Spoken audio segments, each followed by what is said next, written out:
January. Waiting for. How's it going?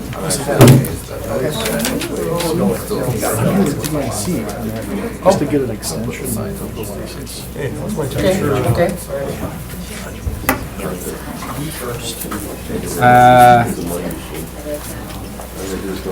Extension. Yep. I was gonna move it. Right after the roll call before Thanks. Oh, right. My Wednesday's terrible. The chief put me on, Barb and the chief put me on the community Bill wants to be on that. alliance. 10 o'clock p.m. Wednesday. Some, you didn't go last month. I was going. Is that Cavarno? Yeah, we're. Yeah, I did. Ready We're. to go. All right. Open the door, Richard. The meetings for Protection and Welfare for Monday, January 30th, 2017, room 207. It is a little after 5 p.m. It is now in session. Before we begin, I'd like to know, is there anyone here for the quadricycle item? Quadricycle, okay, then we will move that up a little. Yeah. Then, and also, does anybody, I had been asked before, people wanted to do a presentation. Is there anybody here who brought a PowerPoint that they wanted to? Okay, if you could just check with Mike here, he'll make sure that he's our IT guy, that you've got the capability to do that.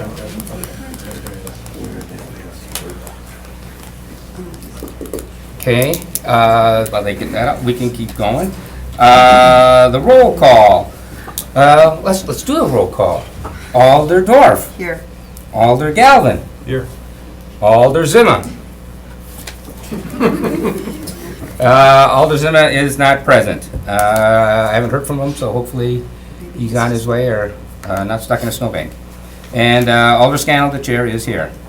I'll take a motion to approve the agenda, but before we do that, I would like to move item 11 between 9 and 10. So 11 will become 10, and 10 will become 11. Yes. So moved with the amendment. Second.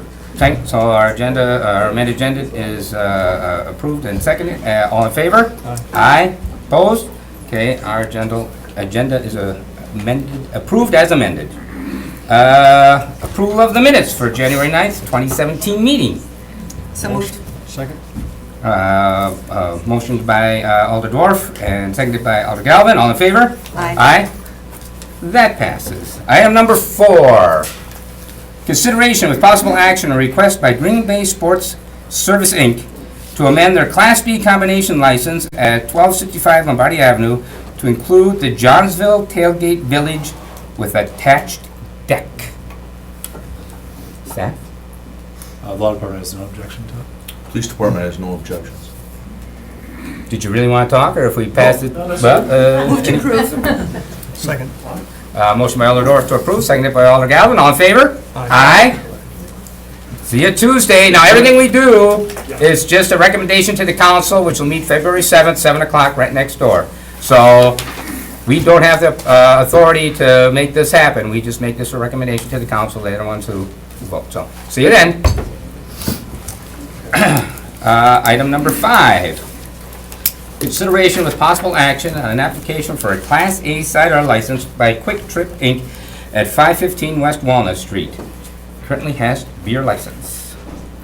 And no objection, I'd like to add that the state statute states that because they already have a beer license, that it's mandatory that we approve the cider license. Okay. Oh, man, oh, really? Huh. Can I ask a law department question? What is a cider license? I mean, I thought I was drinking cider in the past, but I didn't know it required a special license. I'll have to get back to you on that. All right, I don't thanks. know. So it's mandatory. Do we even have a choice here then, or anything, or? Oh, here we go. Oh.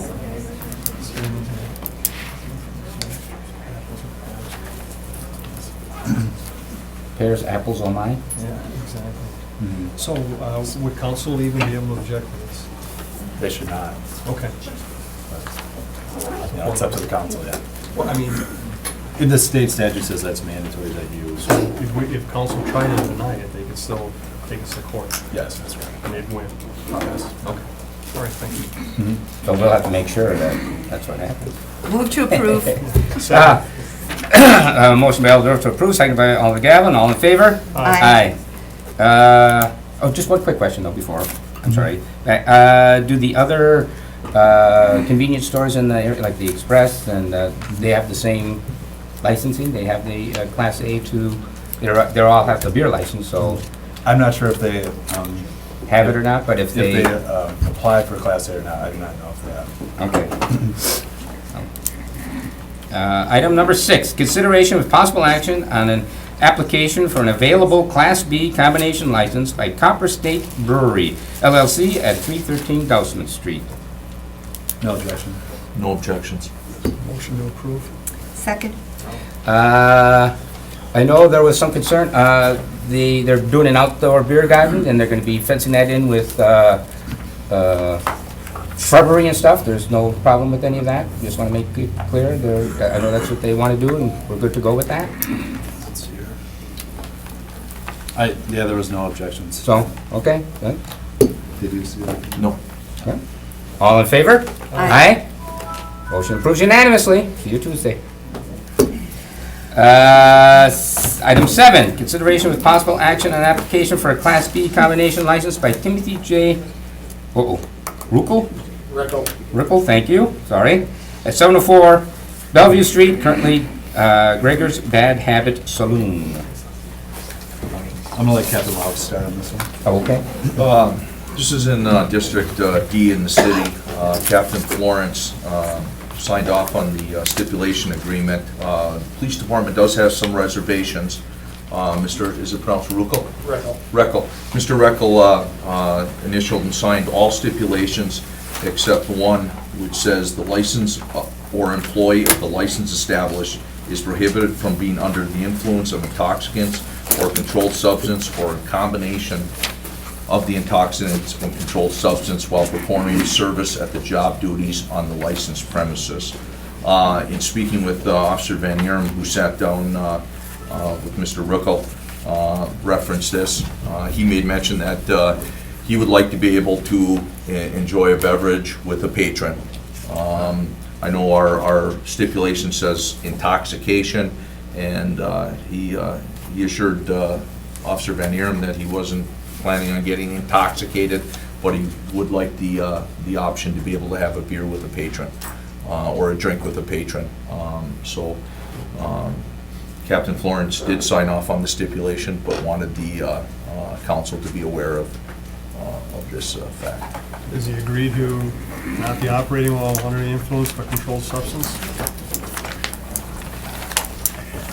That's also part of that. 7. Yeah, That's okay. That's the one, that's the one he refused to initial off of. Right, I'm just wondering, could the PD reword that stipulation agreement? Yeah, we did talk about that. We would like to sit down with law, and obviously this is an old form that's been used for many, many years.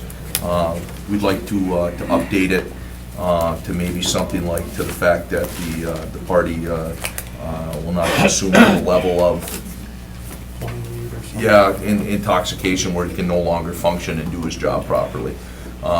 We don't have an issue with someone having a beer with a patron if they're over the age of 21 and they're legal, but their main concern is they have to be to the level where they know they have to check ID still, they have to be aware of their surroundings and stuff like that. So we agree that this stipulation form maybe needs to be reworded.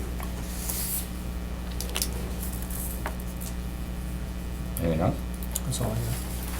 Yeah, after talking with Captain Laux, the law department has no objection, and we will work with the police department to reword this as well. Tweak? You're gonna tweak? Tweak it.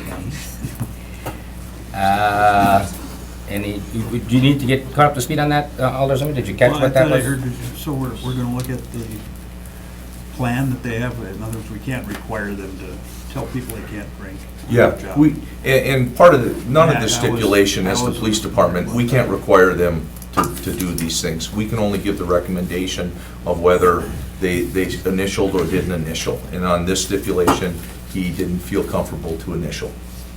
I guess the only time these sort of things would come into play is if somebody had violations against their license, we might require it as a stipulation to continue their license or something, Yeah. but to start. We have the right to cite someone for violation of stipulation if they agreed to do something and then in the future refuse to do it or change what they've done. So we do have the ability to cite them for violation of a stipulation. Do we have a right to have stipulations that aren't required by law? I don't know, sir. This is a question we're gonna try to answer, is my understanding that? Yeah, the police department can enter into a stipulation with the bar owners. It's up to them to determine whether or not they want to agree to it, and it's to help the police department work with the bar owner and to make sure that there's safety and that the bar is run correctly. And if they don't agree to some of the stipulations, that then determines a recommendation from the police department, and then that helps you guys base your decision on whether or not you'll approve the Well, liquor I know license. that common sense tells you if people aren't under the influence at all, they run a tighter ship than they're, you know, everybody gets a little looser gooser, including all of us.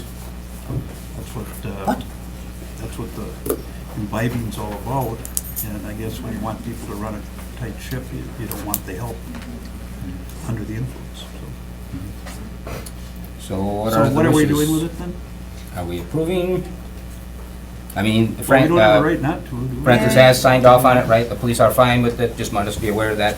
Yeah, we wanted to make the committee here aware of this, and it would ultimately be up to you guys whether to approve it or not. Well, Motion Maybe, to- maybe the chairman, maybe you'd like to put that on a future agenda for general discussion, you know, our stipulation agreements, what things maybe. Well, the law and the police department are gonna get together and tweak that, and then we'll be able to Bring see. it back. Yep, bring it back, yep. You make a motion to. Motion to approve. Motion by Alder Dorf to approve. Seconded by Alder Galvin. All in favor? Aye. Opposed? That carries. And just in case, let's make sure for the record that Alder Zimmer was able to join us now. He got stuck in traffic and weather and all that good stuff. Glad you made it. Item 8. Consideration with possible action on an application for a Class B combination license by Chanmina LLC at 1423, 1425 South Broadway Avenue, currently the last drop. No objection. Police department has no objections. You concur? I concur. Move to adopt Move. Second. with approval of proper authority. Motion to approve by Alder Zimmer, seconded by Alder Dorf. All in favor? Aye. Aye. Opposed? Okay. See that? Thank you. Item number 9, consideration with possible action on an appeal by Amber Piette? Payette, sorry. To the denial of her operation license application. We have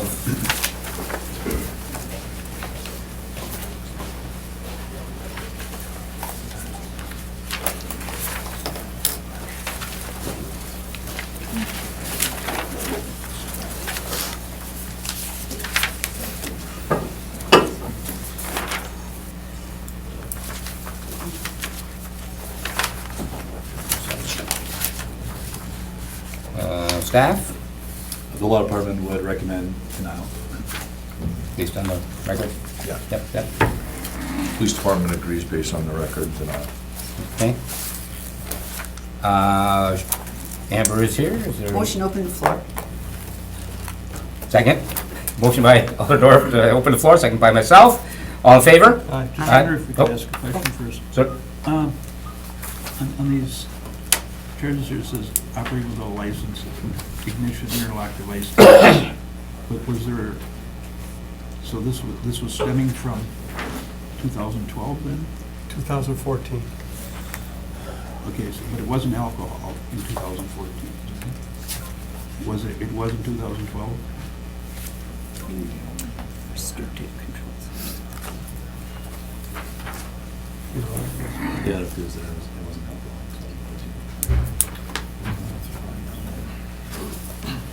So is the question then, is that the same charge? Is it a second offense or is it a first offense for restricted In controlled In substance? 2015, were they required to have one for interlock for alcohol, was it? I mean, that's the only thing we have them for, right? Well, it'd be under the same thing. If you're operating while intoxicated, that could be alcohol, but you could also have that with any other drug as I well. mean, when there's an ignition, you gotta blow into it or something. Does that record controlled substances also? No, it does not. So there must have been a previous to Yeah, she had a Previous to 2015, there had to be a right, she had a 2012 driving OWI. without, driving under the influence, right? Right, 2012, she had, was her first conviction, and 2014 was her second conviction. But was there alcohol involved in Yeah, 2014? that's my confusion as well. It falls under the same statute. Oh, it does. It's and/or, you know, so it could be both, or it could be either one, but it's the same statute per se. But what I'm saying is that there was, they said that tampering with an ignition interlock device, so when was that required? How long do those last? Is it forever, or is it just for a year or two, or how does that work? Yeah, It's up to the judge when they're sentenced. And we're not sure what it is here. Right, we don't know if that stems from the 2012 or from the 2014. Okay, maybe we could get some explanation from the applicant here. Okay, motion open the floor has been made. All in favor? Aye. Aye. So, please state your name and address, and then just address me, and, go ahead. Amber Payette, 1504 Plymouth Lane. I brought some character letters Oh. as well as my mother. Okay, good, yeah, we'll start with you. Could the chairman share those with us? Yep, they'll come down. Oh, there's one for everybody? Yep. Okay. Is there anything you just wanted to start off stating, or did you just want to wait for questions, or, yeah, okay? I don't really know Could what you to clear do up with the here. question I was asking? Did you understand the question? I was did, asking? When were you required to have an interlock? 2014, and it comes out April 2nd of this year.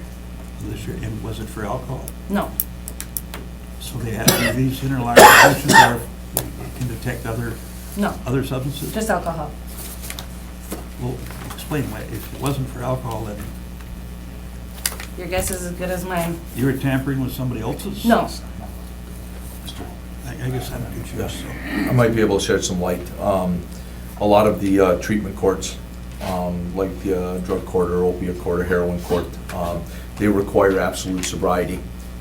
So as, So even if she wasn't drinking? even if it's a her, requirement. yeah, it was a requirement that the judge probably felt that, hey, you know, she has a substance abuse problem. A lot of times they're not always to marijuana or to opiates or whatever. It could be to also alcohol. So as a precaution, they will sentence some thank you. people.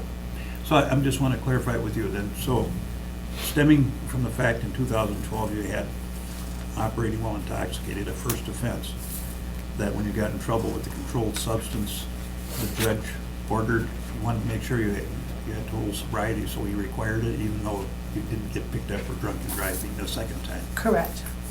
Okay, that makes it clear to me. So, can I ask a question? Yes, certainly, yes. What kind of treatment programs and counseling have you been through?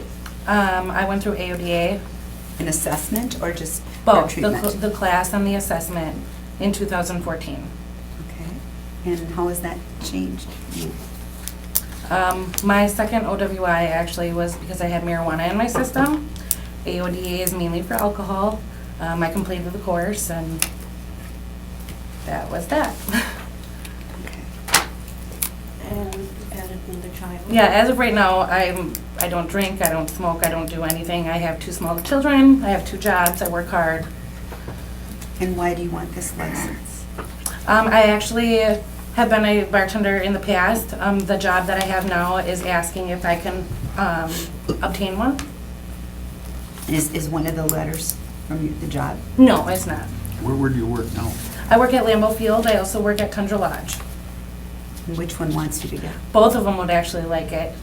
I work multiple positions at both places, so it would just be helpful to have it on hand. this operating without carrying a license, you had a license, but you just didn't have it on you, or you operated without a license? Is that, that's not driving, in other words, that's operating as a bartender without a No, license? no, Okay, would you explain that to me, please? I'm not It sure. says Marathon County, operating without carrying a license. Oh, that's without having it on my body. person. A driver's license? Yes, yep, But you actually had a license? right. I just didn't have the card with me. So you were fined for not having it on you? Yep. That's pretty tight. And would you elucidate a little bit about the ignition interlock device tampering, failure to install? Why did you get that? That was in Marathon County too, isn't it? Why did you get that ticket? Failure to install my interlock? Do what? Failure to install my interlock? Oh, that's when you were driving Samantha's. Oh, I was driving a vehicle that did not have an interlock in it. So it wasn't your own car? Correct. And then it said that you were fined. So you had one in your own car, but this particular car, you were driving somebody else's car for some reason that Right, day. yep. And you got fined, and then 6 months IID, what is that? Added on to my Intoxilock. I would have my Intoxilock out of my vehicle already if I had not gotten that. Okay, so they extended for 6 months the interlock Correct. device? Yep. Okay. And how long do you feel you've been free and clean from alcohol and Oh. other drugs? Years. I have a 14-month-old now. Before I was pregnant with her, at least a year and a half. I mean, even alcohol. I don't drink beer. I don't, nothing. So you just recently, just only the last year or two, you lived in Green Bay? Right, yep.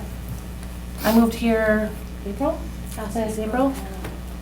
So you've only lived here about 8 months or something now? Right, 8, 9 yep. months? Before that, I lived in Shawano County. Did you work here then? Yes, I did. I've been working at Lambeau Field almost 2 years, back and forth. I just decided to move for driving purposes. So as long as there's somebody else that has a license and you're working with them, you don't particularly need this, but in case they'd have to go out for some reason or whatever? Right, they want or you- in case want they you wanted me have to it. close or something like that, yeah, right. And where are the letters from then? I've seen it too. So you were about 18 or 19 when you got the felonies? 17. You were 17? when Yep, you got- they charged me 3 days after I turned 18. The incident occurred when I was You 17. were 17.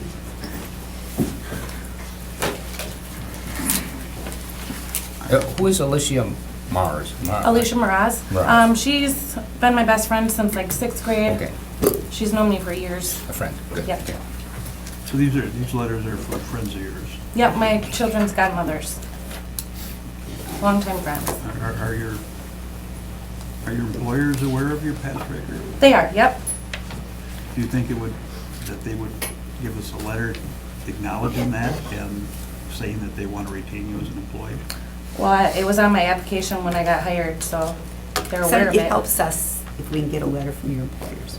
Aware that I have a felony? And that they want you to That get they the want you to license. get the license. Oh, sure. And that they're aware of your past problems? Yeah, I can definitely ask. Okay.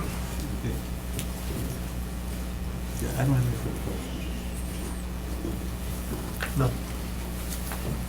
Make a motion to- Anything else you care to add? I don't think so. Okay, all right. If something comes up, you can always, you can open the floor again, okay? Motion to close the floor? So moved. Second. Motion by Alder Dorf to close it, seconded by Alder Zima. All in favor? Aye. Aye. Well, the floor is now closed. You can sit down, we'll talk about it amongst ourselves and Well, I'd make a motion to approve it. I think she's shown a change in her life, at least the last couple of years.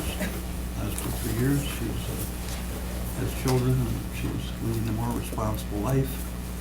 And I just, the only condition I'd ask is that we get a letter from her employers saying they're aware of her background, that they want to keep her as an employee.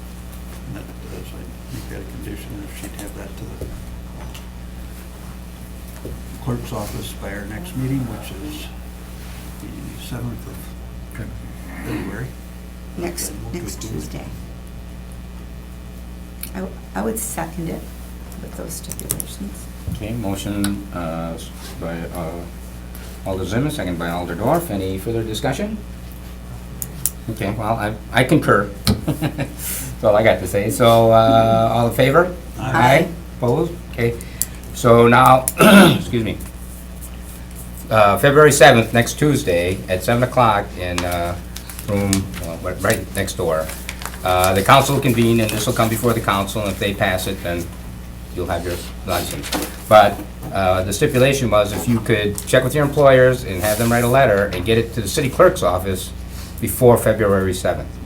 You could drop it off, or they don't have to send it. Yeah, whatever. Whatever works out best for you. Do I attend then? next- Well, It's up to you. it's up to you. Probably, if the letters are there, and we'll be notified of that. I don't know that there'd be a problem, but I can't guarantee there wouldn't, and that someone wouldn't want to maybe ask you a question. Probably not, but it's really up to you. Very seldom do we get a question when there's a unanimous recommendation, but it Yeah. could happen. So, it'd be your call. But the important thing would be to get those letters in before February 7th, Yeah, that's no problem. okay? And that's 7 PM next week? That's when so before then. Okay? All right.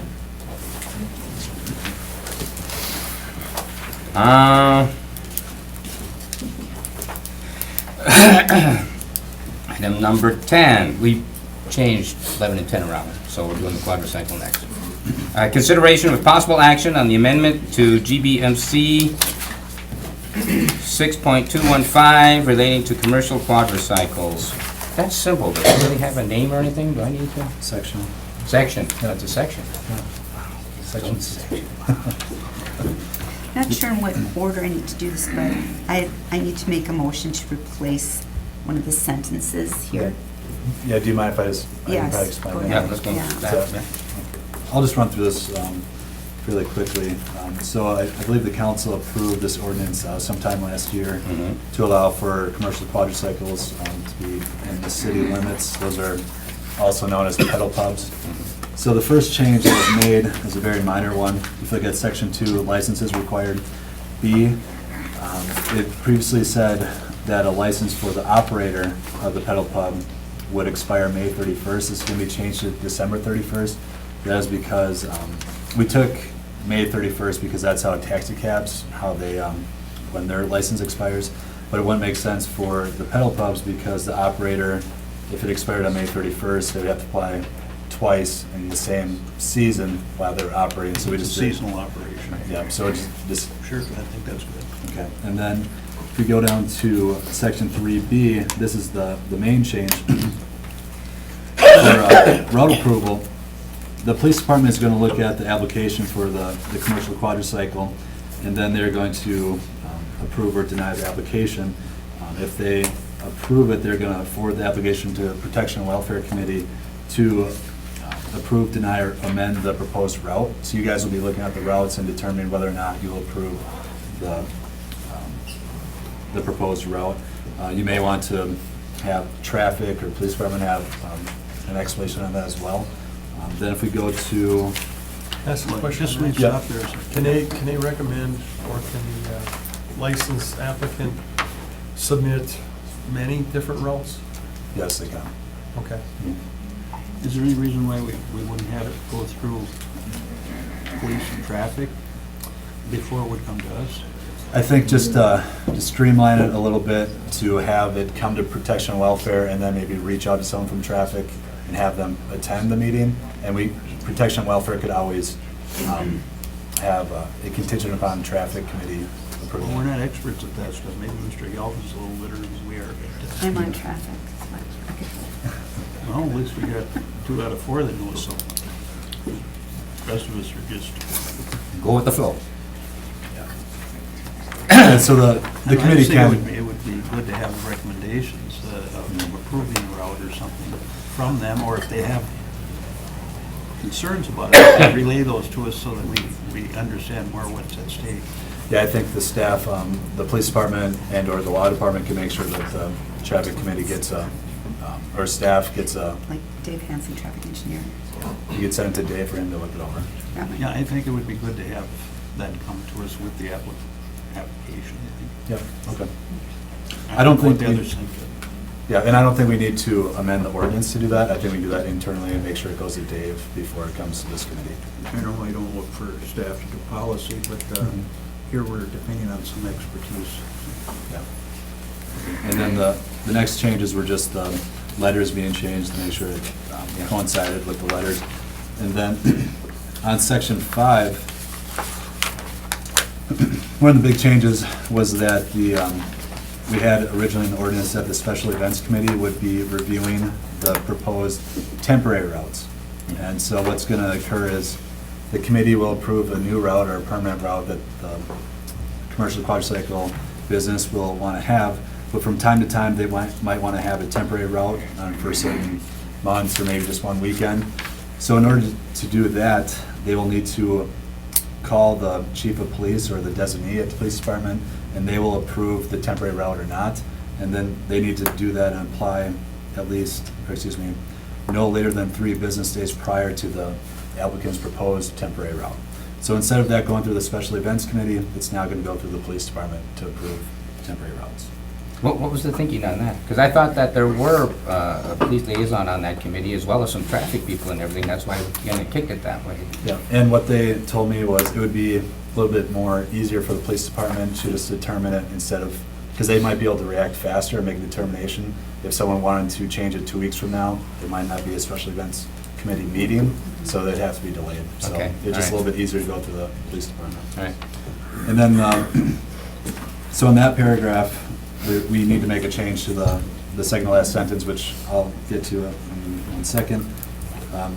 Section or sub C, then just again says that the chief of police or the designee will approve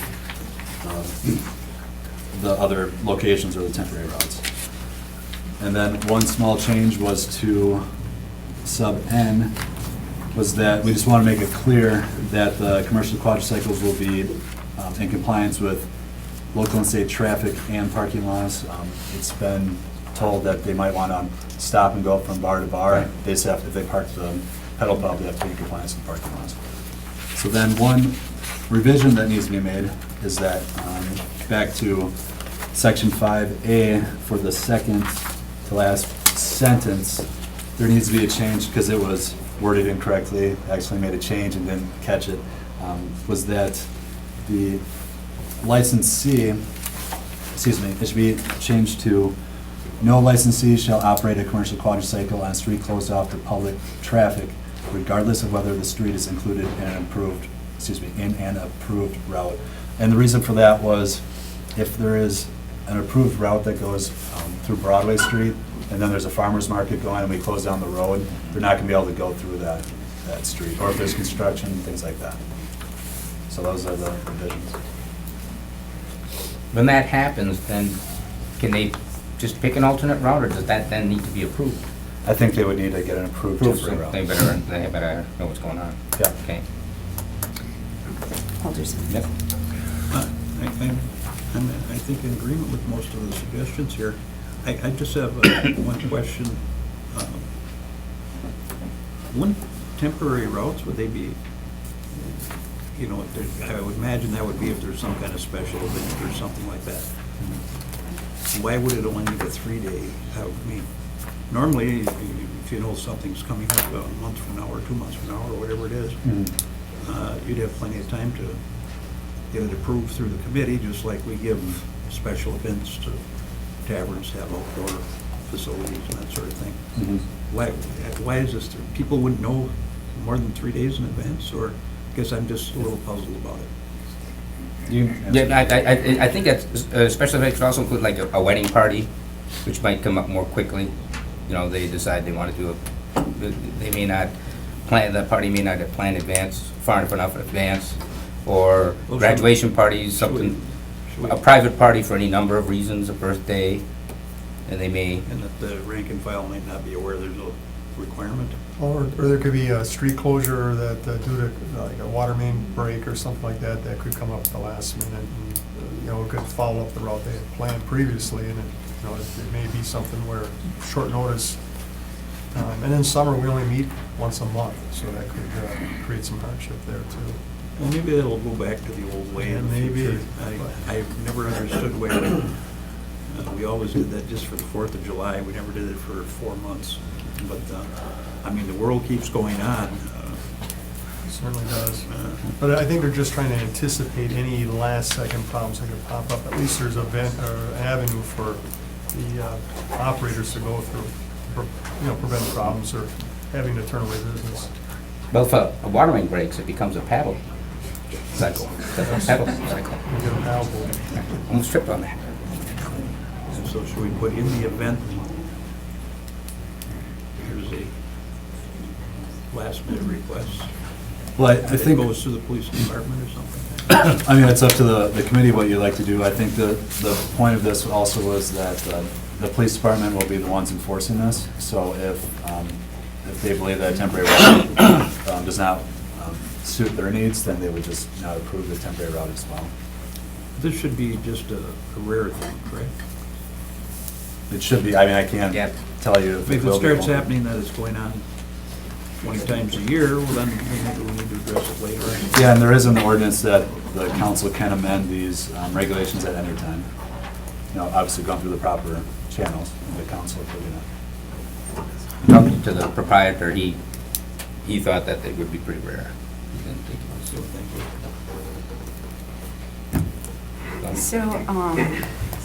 So I'd like to move to approve this with the replacing the second to last section, section 5, so paragraph A.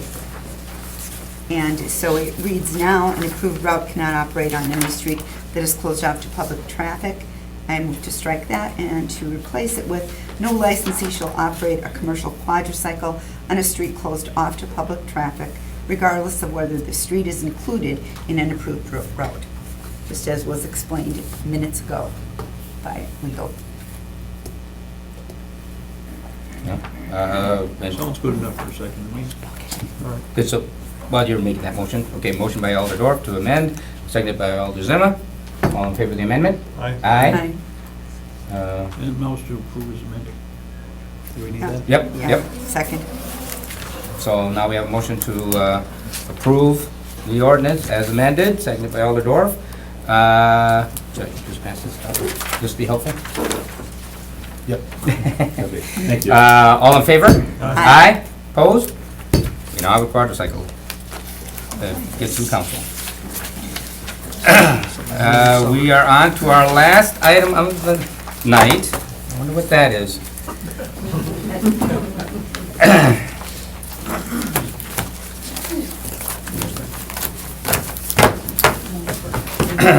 A request by Brenda Stoudemire to rescind the resolution authorizing fluoride chemicals in public drinking water. I'm assuming we have the legal authority to do that? Yes, we do. Is there Nancy or anyone here who wants to speak on that? I'm Or is that gonna- Sure, there's going to be plenty. I just Yeah, thought right I'd run now. it by, Yeah. nothing, you, Yeah, the police department, nope, we have no opinion, Nope. one way or the other. no comment. Huh? You all got false teeth anyway. Yeah. Pardon? I think John could go. Oh, sure, yeah, this is, we're done, yep. Cost you a nickel. She thirsty I for think it's coffee. fine. Oh, is that when Coffee with the Cop is Thursday? No, actually, Oh. that's coming up February 17th at the attic. Have seen, okay. We'll have signs out Oh, there. all right. Good. Won't we just make a motion off the floor before we have any discussion, or is there anything that we need to discuss beforehand? Anything you want to, any comment? You know, it's, Whoa, whoa, please, order. Hang on. We haven't opened the floor yet. Yeah, we haven't opened the floor yet. well, it's, you know, it's created a certain amount of controversy. I know I've been getting emails from Stoudemire for a long time. And then, of course, since it's come before our committee, there's been a lot more serious discussion and a lot of people for and against it. And it seems that your municipal folks are, that run the departments in general seem to be in favor. And then there's people out in the scientific community and unscientific, but, you know, scholarly people that have given a lot of discussion, so it makes, it's just something I think we have to give a lot of thought to and not dismiss out of hand or accept out of hand. I know I was impressed when you sense to dismiss something that you've always done. And you think, well, why would we change something we've always done? But there is pause to think, just because we've always done something a certain way. I mean, they used to pass out opium at the drugstore. So, and we don't do that anymore. So, I'm willing to keep an open mind about it. You need to sign. Yeah, I'll get it. Go ahead. Anything else? And so I think we just have to give a lot of respect to the people that are bringing it forward, and whether or not we make a decision tonight, I think it's important that we hear everybody else. Motion open the floor. I Motion open the so- floor. oh, Motion by Alder Gowan, second by Alder Dorf. All in favor? Aye. Okay, why don't we start with Brenda? But after that, please, anybody wishes to speak, we can just one at a time. I would ask you, everyone, please be very civil. I know it's a heated topic. People are very passionate about it, but let's focus on the ideas and the science and keep personalities out of it. And please address me when you come up, state your name and address, and just address me no matter who's asking questions. And would you mind just passing around the sheet right there? People could sign in as well. Thank you, Susan. You're welcome. Thank you.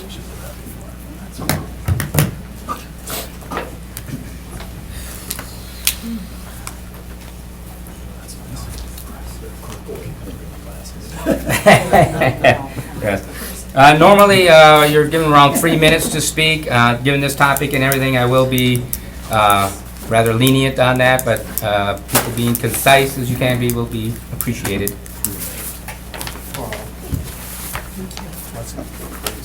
Well, right. Because everyone- Well, if there's repeating, we'll move it on. So my name is Brenda Stoudemire. I am a resident of Green Bay. Did you need my address, you said? Yes. 423 South Van Buren. I'm also a certified Wisconsin Department of Natural Resources drinking water operator and wastewater operator. I'm also a certified HAZWOPER by OSHA, which works with workers and hazardous waste sites. My continuing education is in environmental engineering, water technology, and I have a focus on human health and water solutions. And my work has been recognized by the White House in 2016, by Wisconsin Water Association in 2015, and I'm a student scientist qualified to discuss water and human biology. I've actually read the science beyond the dental marketing materials. I've studied the reviews of fluoridationists' claims and the primary studies that they base these claims on. There's no doubt that whatever motivated Green Bay to start this program in 1957, it's outdated and it's time to look at it again. This chemical that's being used comes out of the smokestacks of industry. It does not occur anywhere in nature, naturally, only in the smokestacks. And it's being sold to our water utility as something good for our teeth. It has contaminants in it, like arsenic and lead, and it promotes disease. I submitted 196 studies with a petition with a bunch of other petitioners to the EPA showing that fluoride is a developmental neurotoxin, causes learning disabilities in children and all of us. So I looked up another city in Maine that recently got rid of their fluoride. This is a water utility of about 100,000 citizens that they provide water for. And this is a flyer that you've all been provided by. So on their website, their reason for discontinuing the water fluoridation program is, at present time, approximately 40% of American adolescents are exhibiting some degree of dental fluorosis. This is the only adverse admitted effect of this program. So too many people are getting too much fluoride just with these white spots, and we know this. So why add more fluoride to the drinking water? So they understand it's a controversial topic with polarized positions, not only between the scientists and the medical communities, but also the general public as well. And the water utility professionals, they prefer to lean towards the side of caution and give more credibility to the scientific perspective, which better reflects current research and up-to-date statistics. The Cochrane Reviews did an evaluation of the science that's being used to promote this program, and they found it was highly biased, outdated, and lacking in poor methods of collecting the data. I don't know how many minutes I've gone, I'm sorry. So in 2006, the National Research Academy of Sciences put out a review that my son stickered on the effects of fluoride in drinking water on the EPA's maximum contaminant level. And the scientists concluded there is no evidence of any safe level of fluoride. 3 of these scientists in here concluded it. The whole book did not conclude it, but they did conclude that it did cause changes in the brain that were concerning, changes in the bone structure, which may lead to bone cancers. It harms the thyroid, making it an endocrine disruptor. The #1 prescribed drug in this country just happens to be Synthroid for thyroid. And so there's no safe level of fluoridating in drinking water. And a lot of the studies that have been done have been on like healthy middle-aged males. It hasn't been done on the infants. It hasn't been done on people that are more susceptible to being poisoned. This fluoride substance is poison. It's hazardous waste. If they could not put it in our drinking water, they would have to sell it. They wouldn't be able to sell it. They would have to dispose of it as hazardous waste. But right now, they're getting rid of it through our drinking water. And this myth was started in the 40s. It's 2017 now. The people promoting this in the 50s were doctors and dentists, and they were also promoting cigarette smoking. And now we don't even smoke in public because it might harm some people. And this program might harm some people. It is harming some people. Those with thyroid disorders, those with inflammation disorders, those with arthritis. It's harming them. So I put together a folder for you. There's some A to Z of fluoridation, and it finds all these different highlights issues. I put the MSTS sheet or the STS sheet in your folder. That is the chemical that's being used. Anyone that carries hazardous waste or handles it has to be able to read those sheets and know. And it says there's no level that's good to drink. It says even small levels of this stuff may cause harmful effects. And I don't want it in my water, and I don't think anyone should be drinking this substance. And I think we should look out for those that could be harmed the most, which is infants. They're the most susceptible, and they're the ones that are getting the most in their infant formula if they're bottle fed. I have a question. Yes. Do you feel the same way about the topical application of fluoride in the dentist's office? People can have topical if they want. They have a choice. When fluoride's in our drinking water, nobody has a choice. Does it also cause cancer? Does it cause some of the same? I do not chemical use things for you? fluoride products for myself or my children, but I cannot advise anyone else. Okay, so you don't have research around that. Maybe you do. I do, look at that. but Okay. just for myself and my children, I Okay. keep them away from topical also. Okay, thank you. And my children, neither of them have cavities. I have a 14-year-old and a 6-year-old, but I also don't let them eat the school food. Good question. Any other question? Yes? Could you just give us a little history? Where did fluoride come from? It was an industry byproduct. When, in 1948, the Clean Air Act was signed, and they said that they had to capture this air pollution. So then they decided, industry was like, well, we got this air pollution, what do we do with it? Well, let's find a benefit to it so we can sell it and make money instead of having to dispose of it. So they found that there is some people with brown stains on their teeth in Colorado that had high incidence of fluorosis.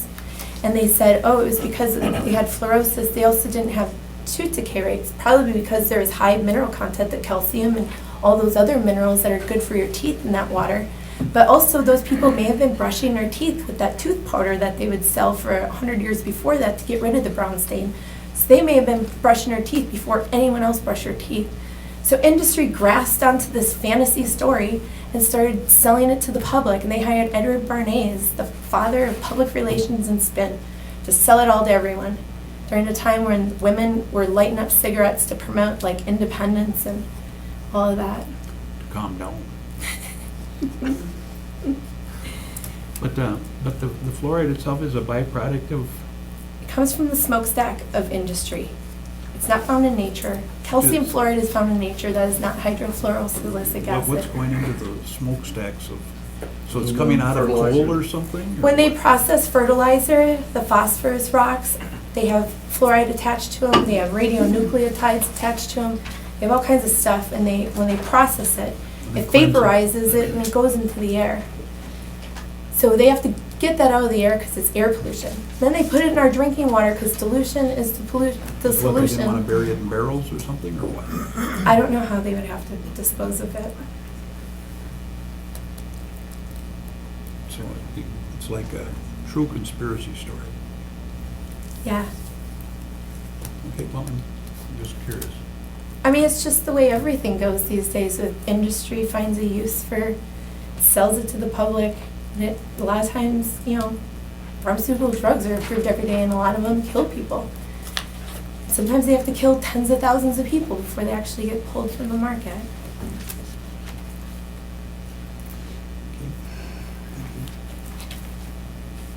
Is that it? Thanks, yeah. Thank you. If there's something you want to tell us later, you can always raise your hand. Okay, Toss can nickel. thank you. Well, nickel's bad for your health, isn't it? Yeah, nickel can be bad for you, yeah. I don't give a dime. Does anyone else wish to speak? Well, yeah, well, no one else wishes to speak on this topic?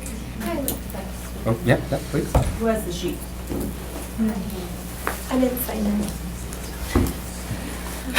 Just state your name and address and then. Lacey Keel. I live in West De Pere. However, I grew up on 1125 and 1123 Crook Street in downtown Green Bay. I'm going to talk about the hypothyroidism and how it affects the medications. I was diagnosed 18 years ago with hypothyroidism. I probably had it younger, but because my parents didn't have a lot of money, we didn't have access to health care or dental, and I had a lot of cavities that I had to take care of after I graduated from nursing school, and I got a job as a nurse. So my concern is, if this fluoride decreases the effectiveness of hypothyroid or medications to control hypothyroidism. If you look at this sheet too, are the questionable benefits of fluoride reduction worth the risk? Risks to health: bone cancer, brain damage, lowered IQ, diabetes, dental fluorosis, endocrine system disruption, skeletal fluorosis. I've also taken care of dementia patients since about 22 years. They're on medications. It causes neurological problems, the fluoride. So we're giving them fluoridated water because, the facilities I work at have been around Green Bay. We're giving them fluoridated water with really, really bad medications for them that they have to use to control their psychosis. We have to do dose reductions on those medications. Sometimes they're effective, sometimes they're not. Could possibly depend on how much fluoride they're drinking in their water. Possibly. But we wouldn't know that.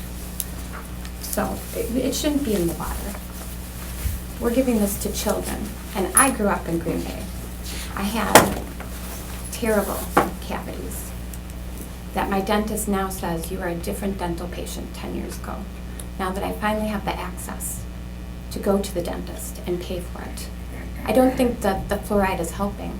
I think we need to advocate for dental care for these children, for preventative, instead of trying to prevent with chemicals that they may not be reacting well and that could cause some of these behavior problems that we're having with them. We don't know. Yes. So I've been getting a lot of research on both sides, as Brenda knows. And so one of the studies that I have, or actually there are 3 studies, 1979, 2000, and 2002.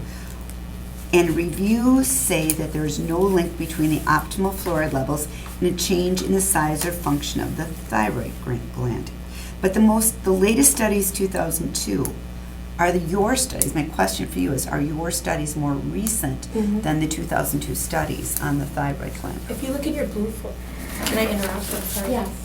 If you look at your blue folder, there's these 2 handouts, and they're based on the 2006 National Research Council's evaluation of fluoride in drinking water, and they found it was an endocrine disruptor that affected the thyroid, and there was cause for concern. So we take Synthroid to correct that. Some people it doesn't work for. And you try, there's levothyroxine, then there's Synthroid, there's several different names, and then there's Armour Thyroid Tab. Sometimes those things don't work until they have to try and see what works. You have to go in every 6 months and get your level checked, or every 3 when you're first, trying to get your level stable. Well, I got diagnosed when I lived in Green Bay, so my levels were always up and down. And it could have been possibly related to how much water I was drinking. We don't know for sure, but why take that chance anymore if we're aware of this? Why put kids through that? Cancer patients, dementia patients, people, your mom, your dad, your child. It's not necessary. We can do the topical if people wish to do that. They should be educated on the risks and benefits of it when they are offered that through their provider. I have nothing further to say. Any other question? One more question?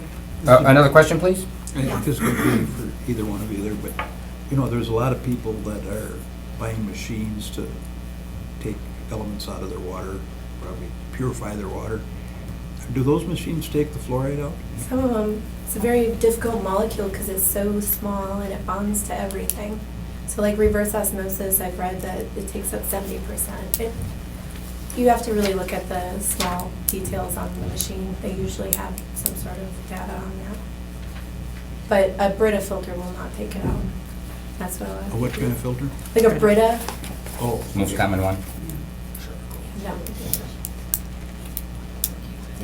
But there are machines that advertise or take that out also? Yeah, but they're like thousands of dollars that, if you want to spend thousands of dollars on a machine, you can do that. Could you comment also, I read from an alderman in Milwaukee, which this subject came up some years ago, and then he said that they had reduced the amount of fluoride put in. Is that less harmful then? The entire In country. your opinion? The entire country reduced it officially in 2015 because of the high incidence of fluorosis. So when Green Bay started in 1957, they went from 2.7 parts per million down to 1.5. Now it's down to 0.7. So they routinely keep finding out that, it's too high, so they lower it. Then they find out that's too high, and they lower it again. So now it's down to 0.7. So it is Where does Green Bay stand? 0.7 So parts per million. we are at the lowest that it's been historically, is that correct? Yes, And To my that- knowledge. what percent less is that? from when it 2.7 to 0.7. Oh, so it's down about 75%. I need my calculator. Yeah. I'm just roughly figuring. Yeah, the 2.7 was when it was originally coming from the wells. We had no way to monitor, so it was a naturally occurring at that natural amount. occurring. It wasn't what we were That adding was, back that was the then. groundwater, has naturally occurring When we fluoride switched to in this Lake area. Michigan, it Well, that's leading to another question I had, because if my wife doesn't want to drink the tap water for whatever reason, she doesn't like the taste of it or whatever, and so, and I just tolerate it, although I always feel, well, why should I spend money for water? I'm already paying for it. But, so I've been kind of nonchalant about it, but I've become more interested since this has been coming up. But is the fluoride naturally in like well water that? That's calcium fluoride. That's not the waste product out of the smokestack scrubbers. So I mean, they're actually taking things from the scrubbers and selling it? I mean, is that really true? Well, we'll wait, yeah, hang on, I know, hang on. Well, I'm just curious about these Yeah, things. well, Well, yeah. Because, I mean, I know our chairman has stopped drinking water altogether. He says beer was... roll out the barrel. Be careful if it was made enough fluoridated. Yeah, zinc. well, yeah, you can't get away. Even bottled water, unless it's been purified or something, well, it might have fluoride. Just so you know. All right, thank you. So Anyone we're gonna hear else? from the other side for a while now? or- Or whoever?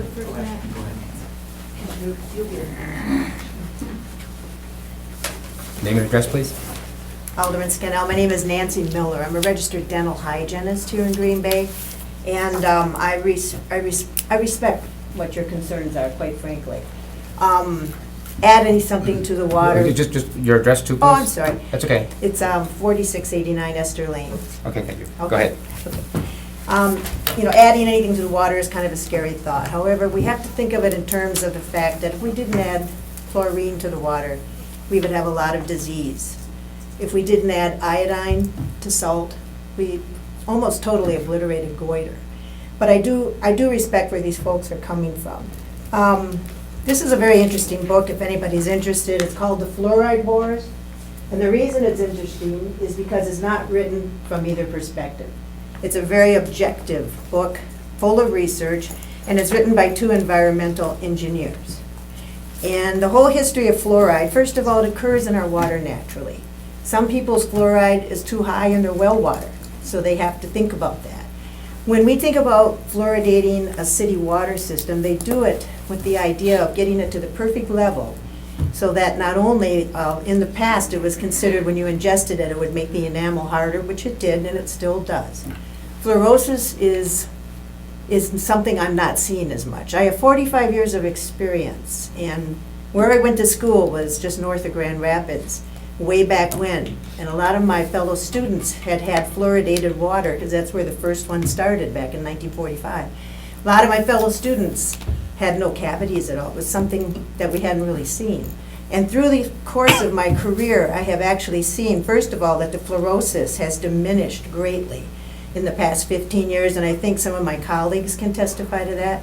And it's because we've become more aware that there's more sources of fluoride. And so parents are being told how to better adjust how much fluoride they put on a toothbrush, how much their children swallow. But the bottom line is it no longer comes from smokestacks. She's right, it did. It was a byproduct, and it was just because why not use it? This was back in the 50s. Everybody smoked, they did all kinds of things. Nowadays, where they usually get it, bauxite, it's usually a byproduct from making phosphorus for fertilizer, something like that. But it is a naturally occurring element, and it all has to do with how much is in the water and the optimal level, which is done through a lot of research. Excellent book. It's a very, very heated and charged topic because there's a lot of politics involved in it. So I will say, though, as a hygienist, that I am glad that we've had fluoridated water because I've seen what it's done for people, their teeth and their overall oral health. So actually it occurs at part 1 to 2 parts per million anyway in our Green Bay City water, naturally. So, any questions? Otherwise, thank you. 1 to 2 parts per million, naturally? Yes, it's 1 to 2 parts per Coming right out million of the here lake. now. Yep, coming right out of the lake there, along with God knows whatever else. Point one. Point one, yeah, point one, sorry. Point two, yeah. Point one. And- She would know for sure. And we fluoridated up to 0.7? Yes, because in the past, the optimal level was up to about 1.2 is what they felt that they should have it at in order to get the effects from it on the enamel of the teeth.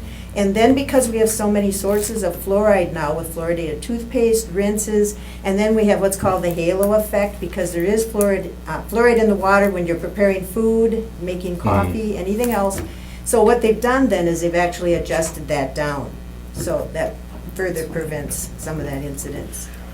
But And Milwaukee reduced theirs some time ago. What did Milwaukee they reduce reduced- it to, 0.3 or 0.4 or something? I believe that they actually were above the optimal level and had to take it out. I may be incorrect on that, but somewhere I believe that I read that it was higher than that. Nancy may know Nancy will that. have that one. Oh, it's point seven in Milwaukee. Yeah, and, but it was naturally was occurring. 1.2 or I think it something. was almost that, wasn't it?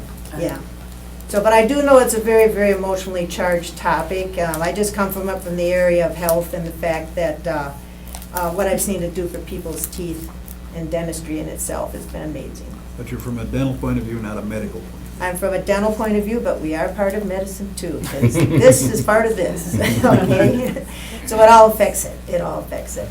But, there's a lot of studies that can show that this, that, and the other thing, but like even in this book, it goes through all of that. That's why I thought it was so good, because it gave both sides to the story, but there is no conclusive evidence. And even these engineers at the end said they had to vote in favor of it from what they've seen from the standards of how much decay that it has prevented. So, yes. So if fluoride is so good hardening the enamel, how come you can have two children in one family, one has many cavities and one doesn't? There's genetics care for involved dad, one too. take care It's for not mother. just the fluoride. So it's genetics also? It's genetics, but it's also, is your child sneaking something that you don't know about, like candy and soda? They do that. Because there is extrinsic factors as well, which of course would include diet and all that. Okay. And as a hygienist, I've heard that all the time, because little Johnny never brushes and never gets a cavity, and Susie's mad because she always does. So that is a portion of it too. But it's a topical effect as well as when it's ingested and incorporated into the enamel, that actually hardens the matrix of the enamel. Have you seen the effect of too much fluoride, like when Bellevue and Alloway with their well Yeah, water? actually, I practiced in Appleton for about 10 years. There was a lot of it around Kaukauna from naturally occurring in wells. Mhm. Really heavy fluoride will look like brown stripes on teeth. Normal fluorosis are like minor white spots. Indeed, some of them were rather unattractive, but we don't see, I haven't seen that brown type stain, I don't think, probably for 25 years, Thank you. because we know about it more. Thank you.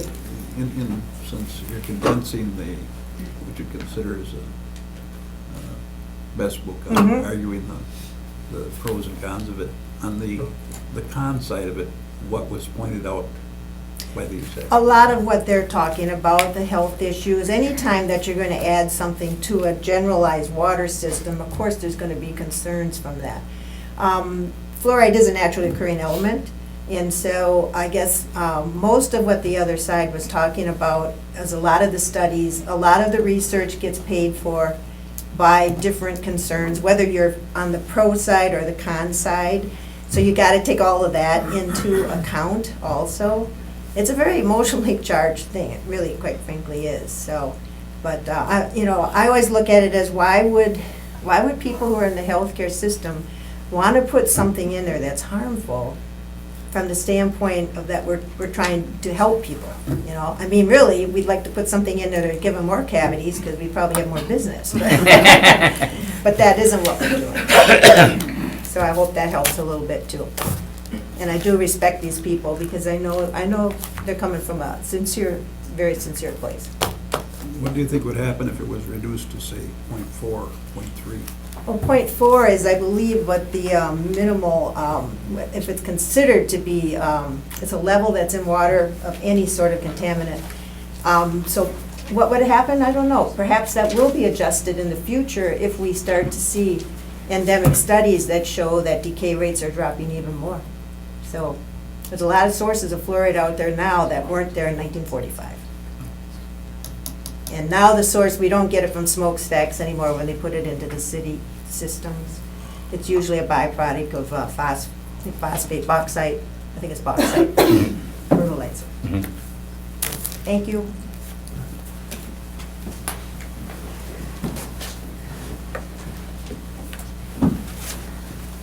Please state your name and address. Yep, I'm just gonna pull this, Oh, yeah, if you were going to do a, if that's okay. yep.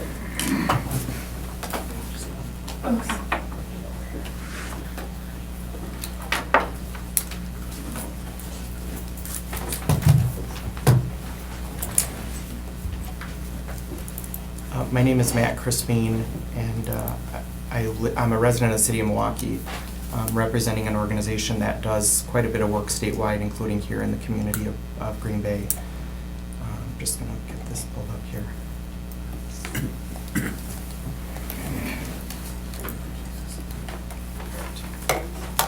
My name is Matt Crispin. I'm the Associate Director at Children's Health Alliance of Wisconsin. The Alliance is a statewide organization that's focused on improving the health and well-being of children. I'm here in response to your committee's discussion pertaining to the rescinding of the resolution authorizing fluoride in the drinking water. Community water fluoridation was named one of the 10 public health achievements by the Centers for Disease Control and Prevention and has been proven over the past 70 years to be safe and effective. For every dollar invested in community water fluoridations, a savings of up to $38 can be realized by residents in your community from unnecessary dental treatment. More than 3,000 studies support community water fluoridation, and over the past 5 years in the United States, communities have voted in favor of fluoridation by nearly a 2-to-1 margin. Wisconsin communities such as Madison, Milwaukee, cities like Austin and Dallas, Texas have all voted in favor of retaining their fluoridation programs. Since 2000, the percentage of Americans who receive optimally fluoridated water has risen from 57% to 66%. So more than 211 million residents in the United States have access to this public health benefit. Community water fluoridation is shown to reduce overall dental treatment needs in communities by an average of 25%.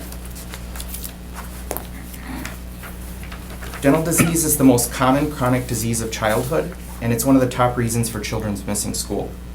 Studies have shown that a greater lifetime exposure to water fluoridation was connected with lower decay rates. In 2011, the U.S. Department of Health and Human Services, via the U.S. Public Health Service, made a recommendation that the optimal level of fluoridated water be 0.7 milligrams per liter or parts per million.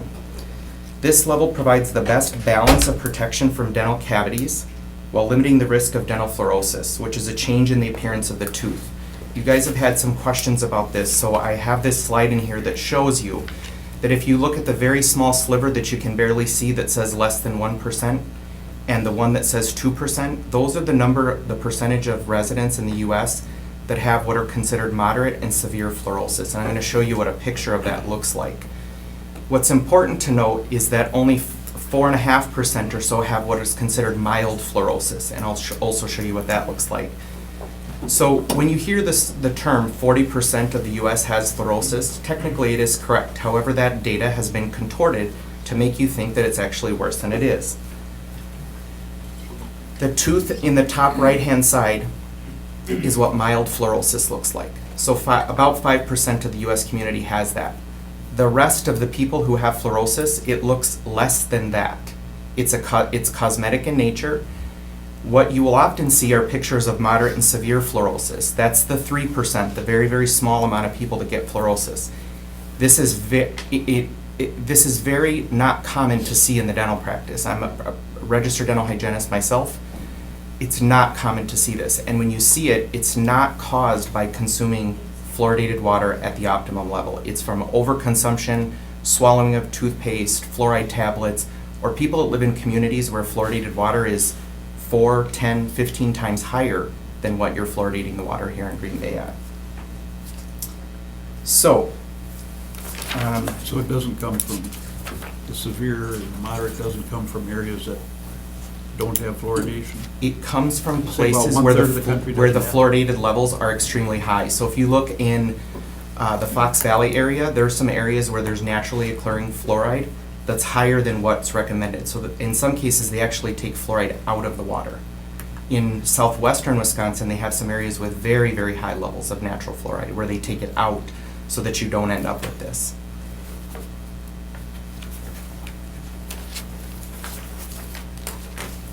You certainly will hear a variety of claims from opponents on fluoridation, none of which are supported with sound scientific evidence. Oftentimes, studies are shared by those that oppose fluoridation will be presented in a way which contorts the evidence and supports false claims. Evidence will also be presented from studies conducted in countries where natural levels of fluoridation are between 4 and 16 times higher than what's currently being recommended by the U.S. Department of Health. There are more than 100 national and international medical, dental, and scientific organizations that support community water fluoridation, including many state organizations here in Wisconsin that you see represented here on the graphic. To be very clear, there is no debate on this issue. The science is strong in support of community water fluoridation, and our hope is that Green Bay will continue this strongly supported evidence-based practice that provides protection to your residents of all ages. I would strongly urge you to utilize the Tap into Healthy Teeth Community Water Fluoridation Toolkit, which we've provided to all of you, including the rest of the Green Bay Common Council, as a resource. It includes references to hundreds of peer-reviewed and published studies supporting this public health success. In addition to the toolkit, it can be used to better understand why many of the studies which are being shared by those who oppose fluoride have flawed methodologies or are not applicable to drinking water standards in the United States. Thank you very much for your time today, and I'm happy to answer any questions and serve as a resource in the future. I do want to address a couple of things that have come up in discussions. You asked Alderman Zima about what would happen if we got rid of fluoride. Well, I said if we lowered it to like 0.3 or 4. So what the research tells us is that anything below 0.5, you need to supplement in order to get the benefit in the mouth. So in cities where fluoridation is below 0.5 parts per million, dentists and pediatricians will use fluoride supplementation in order to get the appropriate amount of fluoride. However, it's not very effective as water because it requires a behavior change. You have to remember to do it daily in order to get that benefit. And then you lose the benefit over time if you only do it as a child. In Antigo, Wisconsin, back in the 60s, they actually discontinued their water fluoridation program for 5 years. And they studied the children in 3rd grade and 6th grade over time, and they saw extremely high increases of disease in that 5-year gap when they weren't fluoridating, and the city immediately began fluoridation again and has continued to do so. Antigo. Are you talking tooth disease? Tooth disease, tooth decay. If we have so much alternate ways of getting fluoride, okay, you can drink it and the body absorbs it and it hardens the enamel. Mhm. But if it's in toothpaste and people are brushing their teeth twice a day, once a day, I'm not sure, would that give you 3 times? I'm working on it. Would that give you what you need to have the proper fluoridation? No, it's really a combination of things that helps protect it. The way you can think about it is the way a city or a community protects itself from fire. So you need smoke alarms, you need flame retardant clothing or furniture, draperies, you need fire department, you need multiple things in order to prevent fires from causing damage in a community. Toothpaste has a very high amount of fluoride in it, but the lasting effect in the mouth is very short. So when you brush your teeth, it goes on your teeth, and within probably about half an hour, it's lost that effect in your teeth. It's no longer bathing your teeth with fluoride. When you drink water with fluoride in it, it's reconstituting itself in your saliva, and it's continually bathing your teeth all day. So that's why we don't want, as a dental professional, we don't want you to drink soda all day because that acid in the soda bathes the teeth and destroys them. So it's through the saliva. That's one way that it absorbs, yes. So if we, is there a pill or anything else you can take to increase the fluoride? You can use fluoride supplementation. So a dentist or a pediatrician would prescribe that to a family, say for example, that lives in a community where they have well water that's not fluoridated, or there's fluoride in all water, so there's always going to be something. They could use supplementation in one of those communities, but the thing that's difficult about that is it requires behavior change. So if you think it's difficult to get kids to brush their teeth, it's more difficult to get kids to take fluoride supplements. These white strips, is that heavy fluoride or what? There's no fluoride in white strips. Okay, I just wondered, what is that? White strips it's a cosmetic dental feature. It whitens your teeth. So it bleaches or? It does. And that's not harmful? I'm not really an expert. But yeah, that's, Well, I'm trying to get an education. well, let's stay on Well, when topic. you got a kid that wants to put them on, I'm not worried. There was another question that you asked about thyroid, about studies. One of the studies that you may be referring to that's newer, there was a study that was done in England that was published more recently, and they used a very obscure way of correlating hypothyroidism with fluoridated water. So what they did was they said, this many people that live here have hypothyroidism, and then they looked at where people lived, and they said there were, in places where there was fluoride, there was more people with hypothyroidism. But they didn't account for Do they drink the water? Have they lived there their whole life? Have they moved? There's no other factors that were accounted for. So you're making a correlation between two things that may not actually be related. Why don't we let you make the last word? Let everybody talk, and then you can, Okay. you start it out, you can wrap it up. Thank you. Okay. Anything else? On topic? A little give and take might be good. Well, she'll be able to speak at the end. Well, you think I can remember that? For and Might against. slow it down. She can. Thank you very much. Thank you for coming from Milwaukee. Thank you very much. Matt, are you gonna be here at the end? Sure. I think Hey, it- just, I think it if you would want to be speak, useful come on up. Let them talk, you know, let them talk back and forth a little bit. Well, I don't want to get into too much of a debate. I think, Well, that's why Hi, you learn. my name is Martin Zahariev. I live in the city of Green Bay. and your address? 560 Fairwinds Lane. Okay, thank you. I'm not a scientist. I'm not a dentist. I'm just a citizen. So I actually have a lot of questions about it. I don't necessarily know what is or isn't true or false about fluoride, but some of the questions that and things that I'm hearing and different facts that are brought up make me ask some questions. If this is introduced to water, and so far I've heard fluoride being brought up as fluoride naturally occurring and fluoride what is being extracted, it sounds like molecularly they are different structures. On top of that, if you happen to have a difference of that, how can a dentist who is not a doctor or a molecular scientist understand the neurological capacity of effect that it has in the development of a body? On top of that, if somebody drinks water, how do you regulate how much water a person drinks? I drink 10 glasses of water a day. I have friends who happen to drink practically nothing.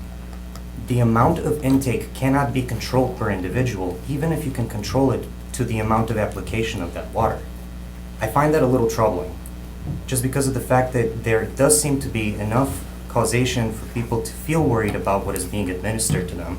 So at what point does a person actually happen to have a capacity to regulate what is being administered to their body, considering that water is so vital and important for us and so many of us happen to necessitate it for our daily health?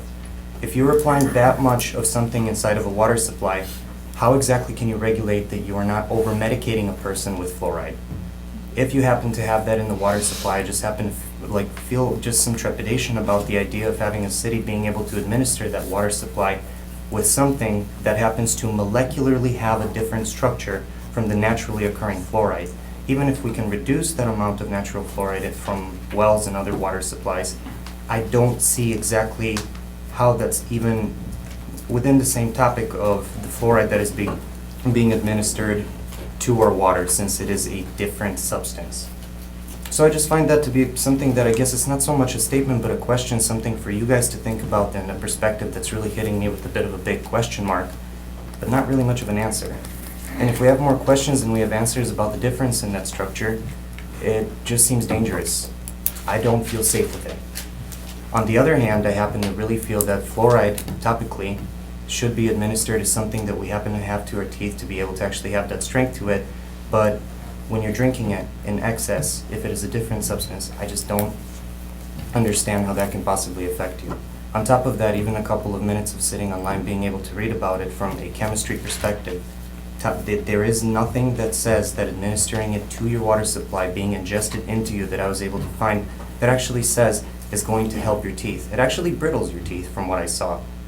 So it just seems like something that would really be considered in terms of when speaking about the topic of fluoride, being able to clearly distinguish that what is being added to the water is different.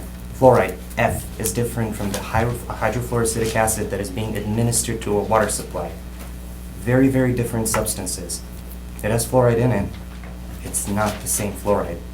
So I just wanted to bring that up. Just kind of have that as a... I think some of those answers will end up being You just want us permanently confused, answered. don't you? Pardon me? You want us permanently confused. Confused, yeah. Oh, no, actually, I just feel very confused myself, and I just happen to find that to be something that, if there is that kind of confusion and I'm failing to kind of hear a concise answer on it, and I'm seeing two sides of the topic, it seems like one is bringing up specifically worries about a substance, and the other one is still talking about fluoride as a comparative of what's in naturally occurring water supply.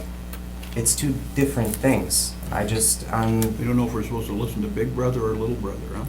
Yes, and to be honest with you, with something like the CDC, where I've seen that we have failed very factually, to be able to protect citizens in something like Flint, Michigan, and other places where we have our water supplies actually greatly affected by misconduct from Big Brother.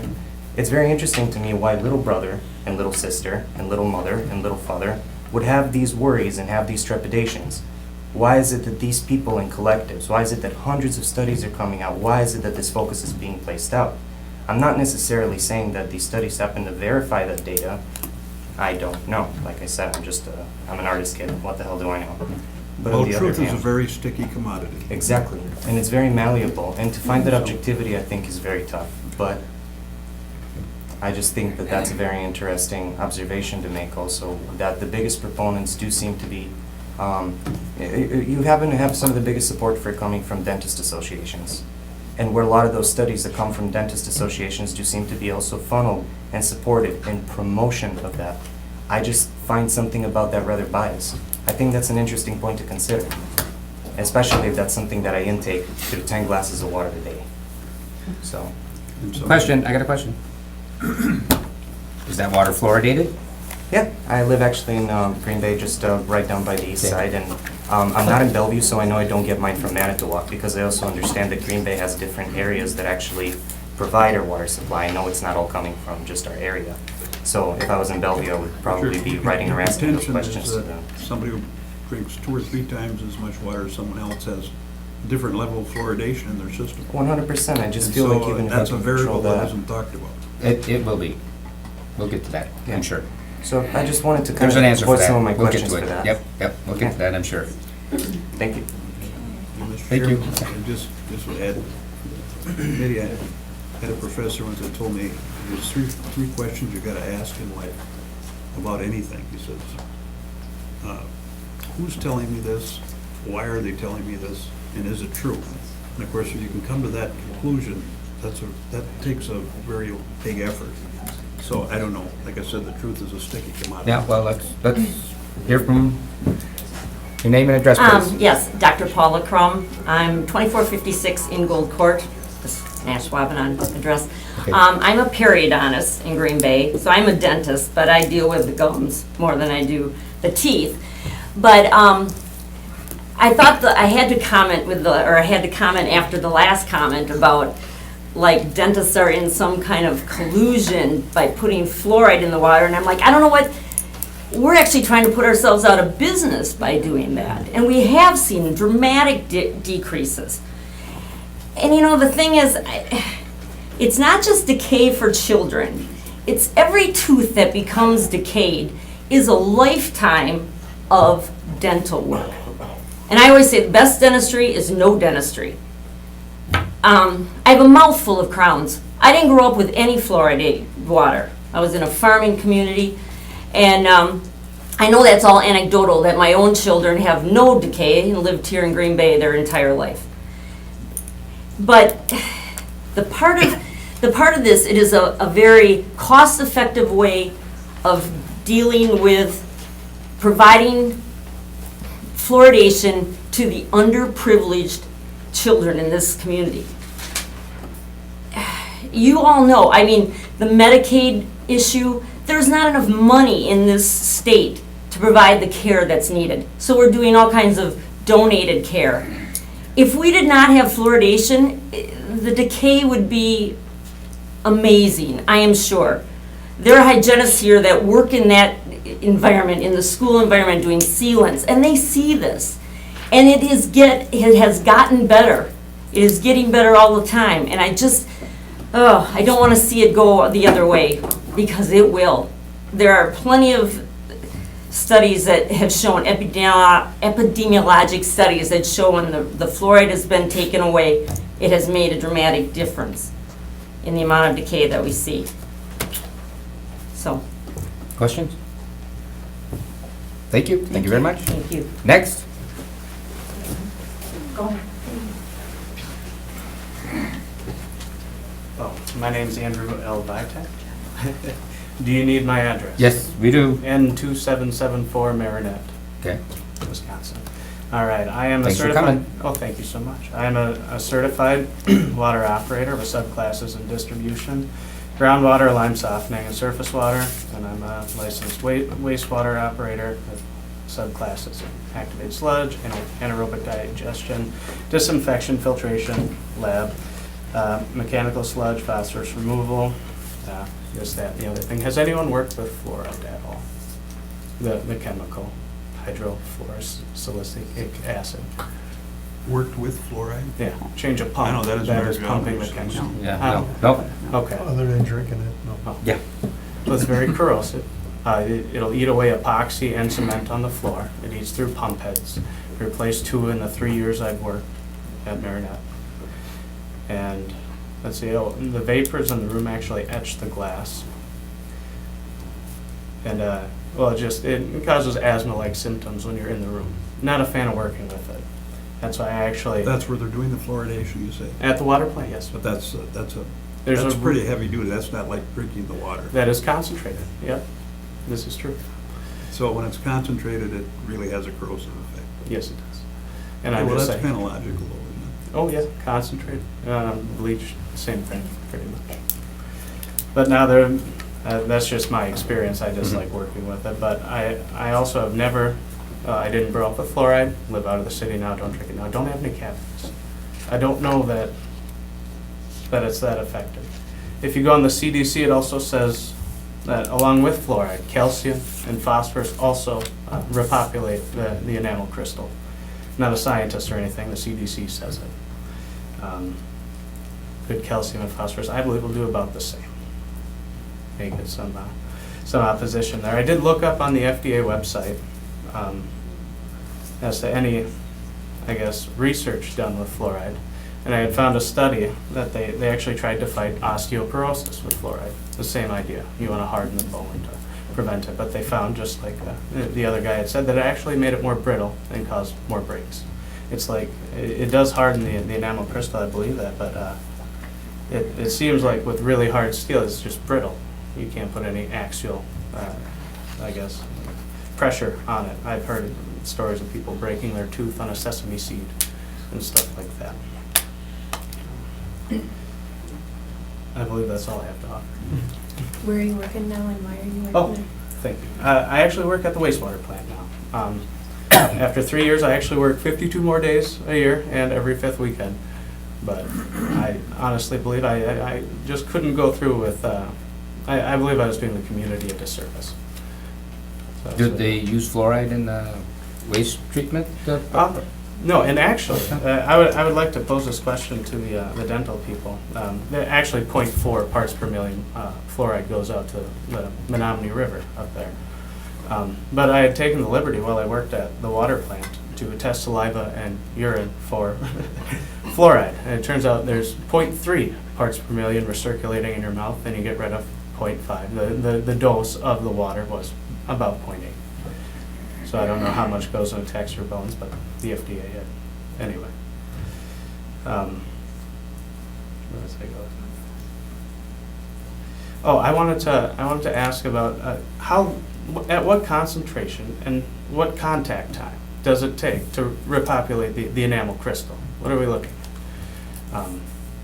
Is it 15 minutes? Is it an all-day thing, or it doesn't work, or what's the time frame? And concentration. Toothpaste is about 1,300 parts per million as opposed to the 0.3 recirculating in your mouth. So does concentration have an effect on the chemical reaction of the tooth? That's all I have to offer. Go ahead, just a question? Yes, but. No. Okay, thank you very much. Anyone It's else? any more complicated, I think everyone has to ask Donald. Yeah. No one else? Wizard laughs. You get Yeah, if you want to hear from the other side. I know, right? All right, so I got these things. I sent emails out to you guys. Yeah. You just print it out to follow along. Well, I tell you, I received a lot more stuff than I could possibly read. Right. Yeah, actually, if you look at the email, So I there's appreciate this meeting, you know. if you look at the email, there's a link to a video on there. I have it on a USB here too, if anybody wants. So the video, you can watch it. It's only like 20-some minutes, and it's a really good overview of everything, and it's professional perspectives on fluoridation is what it's called, so they have all the like toxicologists, neurologists, people who really worked on it and were hired by the government, all that stuff, giving their professional opinion, rather than dentists who are more focused on the oral aspect of it. Name and address. Yep, Keith Decker, 2821 Bristol Mountain Trail. Howard. Yep, go ahead. All right, so, like my primary point of contention is at the start here, but here everybody else talking about some other things, so maybe I should respond to that first. Where it seems like the guts of the issue is that they think, the pro-fluoridationists think that they're helping people, and we think that you're hurting people. Now, that's what it comes down to. And so it's a matter of deliberating the truth of that. Is there harm being done? Secondly, is it effective in preventing tooth decay? So first, does it do harm? Second, does it help? And if it helps, there's the issue of topical versus systemic, where even the supporters of it, like the CDC, they concede that the primary benefits are topical. That's what most of the scientific literature supports, that you're supposed to apply it directly to the surface of your teeth, primarily. And then the notion that you would ingest it and have it absorb into all of your bones, or all of your teeth, is what they focus on. Perhaps that is also efficacious in preventing tooth decay, maybe.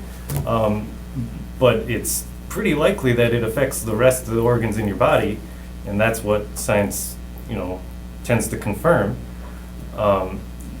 That, so again, it goes back to that issue of, first, are you doing harm? Second, are you helping the intended effect of tooth decay?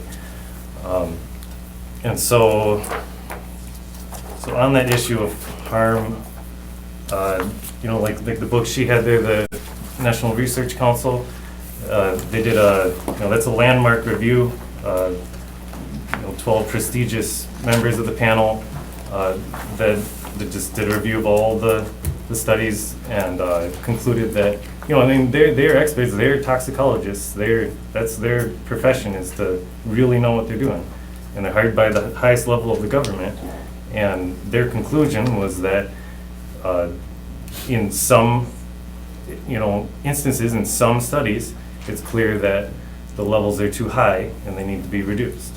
And then some of the members thought it should just be stopped, but the point is that it's doing harm, or it's likely to be doing harm in their professional opinion. And I think just logically, from a common perspective, it makes sense that it's likely to be doing harm to some people, at least. That gets to my first, my main point is that, like I said, first you ask, are you doing harm? Second, are you doing the benefit? Because your first order in a position of government, should be to protect the innocent. And so if you're doing harm, don't do it. Don't intentionally harm innocent people. And there are vulnerable groups of people who are more at risk for fluoride's toxic effects. There's infants, elderly, minority communities, people with certain nutrient deficiencies, those with kidney disease, thyroid conditions, and fluoride allergies. So those people in particular are vulnerable, and if you fluoridate the water and they live in your community, they will likely be hurt. So don't hurt people. It's real basic. It's obvious that fluorosis exists. Like he was showing, and pro-fluoridationists concede that sometimes there's where there's enamel damage and like he showed, brown spots in severe cases, but normally it's just real small, barely noticeable white stuff, like I have even, like a lot of people do. But regardless of the degree to which people have it, that is a clinical symptom of fluoride toxicity, of overexposure to fluoride. Meaning that's it's like being overexposed to lead, and you get a blue-black tone under your lip. So I don't think that should be dismissed as cosmetic, because it's a sign of overexposure, which makes sense because the dosage is not something that you can control. It's inherently not something you have control over, where, as it's been pointed out, different people drink different amounts of water.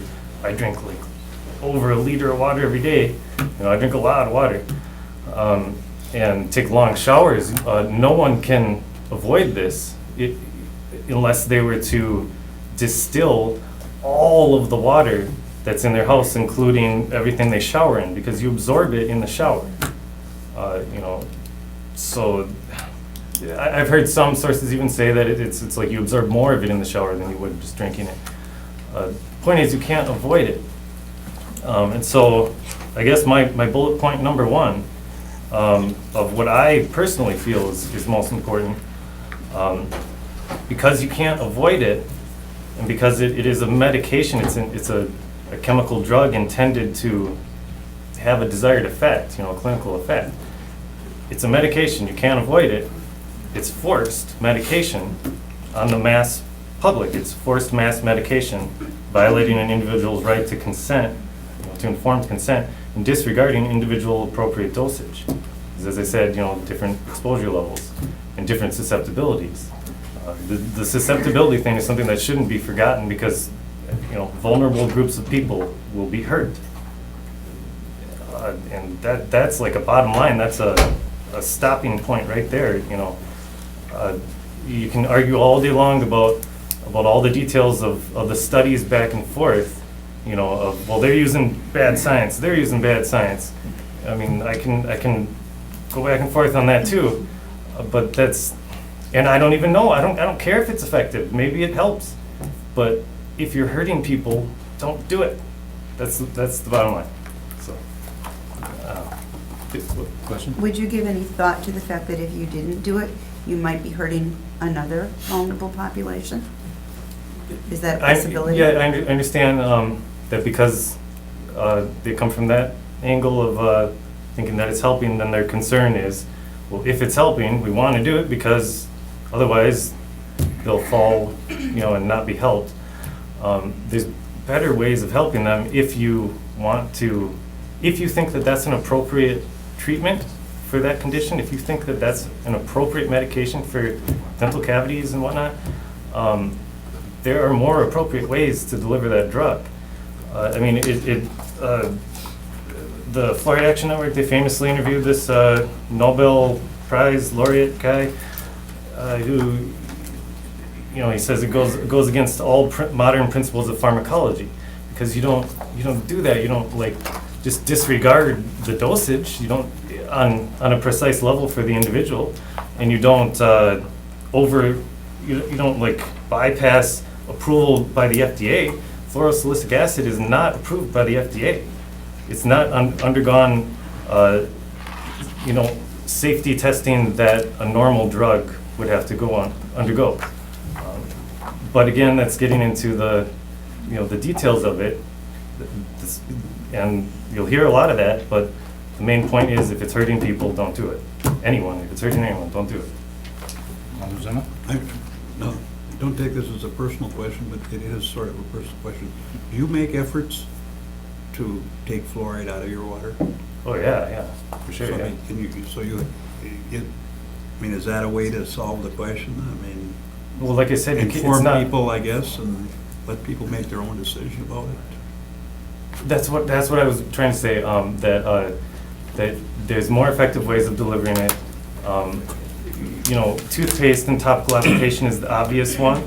But as he said, well, you also want it absorbed into your teeth. Well, okay, if you actually believe in systemic use, well then take pills, take supplements, take whatever. And as far as compliance, that's you can have the government provide it for them to make it as easy as possible, give them education, that here's the reason why you want to do that.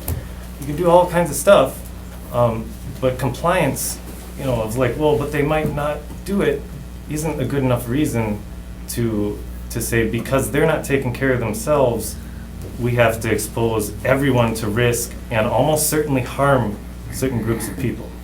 That's not a good enough justification. How do you personally How do avoid I avoid fluoride? Well, distillation is the best way that I know of. Reverse osmosis also is fairly good. There's issues with that you have to also then remineralize it because you're stripping it down as much as possible to just H2O. You do want some minerals in there. But those are details. And so, you can do that for the stuff that you drink at home. You can't do that for the stuff you drink when you go out and do things in the real world. And as I said, you can't feasibly avoid it in the shower and everywhere else in your home. You can't distill gallons and gallons and gallons and gallons of water every single day, unless you're like really filthy rich, which doesn't make sense, for the general population. So. I did have some notes here actually. As far as the idea of like conspiracy theory stuff, I mean, I'm sure you get that vibe a little bit, and that's been a long-standing thought on being dismissive of anti-fluoridationists. It's been decades long that's an issue, and originally I guess it was sort of a thing that people were all nuts about commies, and that was a real thing. Like in Dr. Strangelove was the movie that whatever you know what I mean. So and there are people out on the internet that take it real extreme, and then in general, as everybody points out, it can be a real emotionally charged issue, and so so people when they feel like something's that's really wrong, it's obviously wrong, and that's the truth. Like that you're wrong, I'm right, regardless of which side you're on. Then you tend to, it's a lot of times human nature that you tend to attribute like negative intentions that so because you're wrong and you're trying to do what's wrong, you're evil, and so it's corruption and it's conspiracy and all that stuff. I think that it's more so stubbornness, that people know not what they do. People have innocent intention, but we're all very, very flawed. We all have very limited knowledge, and know not what we do. We're just doing the best we can. And it's easy to get misled by wrong motivating factors like where money is. Those are relevant factors. If that's your job and you're dependent on this whole existence of that's your life, then you're not going to want to have to deal with an inconvenient truth, of that it could be a bad thing that you're doing this. And if you look at the history of things, this guy here, that's for anyone who is willing to take a look at it. And again, there's also a video. If you don't, like you said, there's too much to read. Well, there's a video with that and a video with the professional perspectives. So just look On at the your email. link, that linked on the email that you sent? Yeah. In the email, there's links to both of those. So if you want to learn about the history and the industrial aspect to it, and then there you go.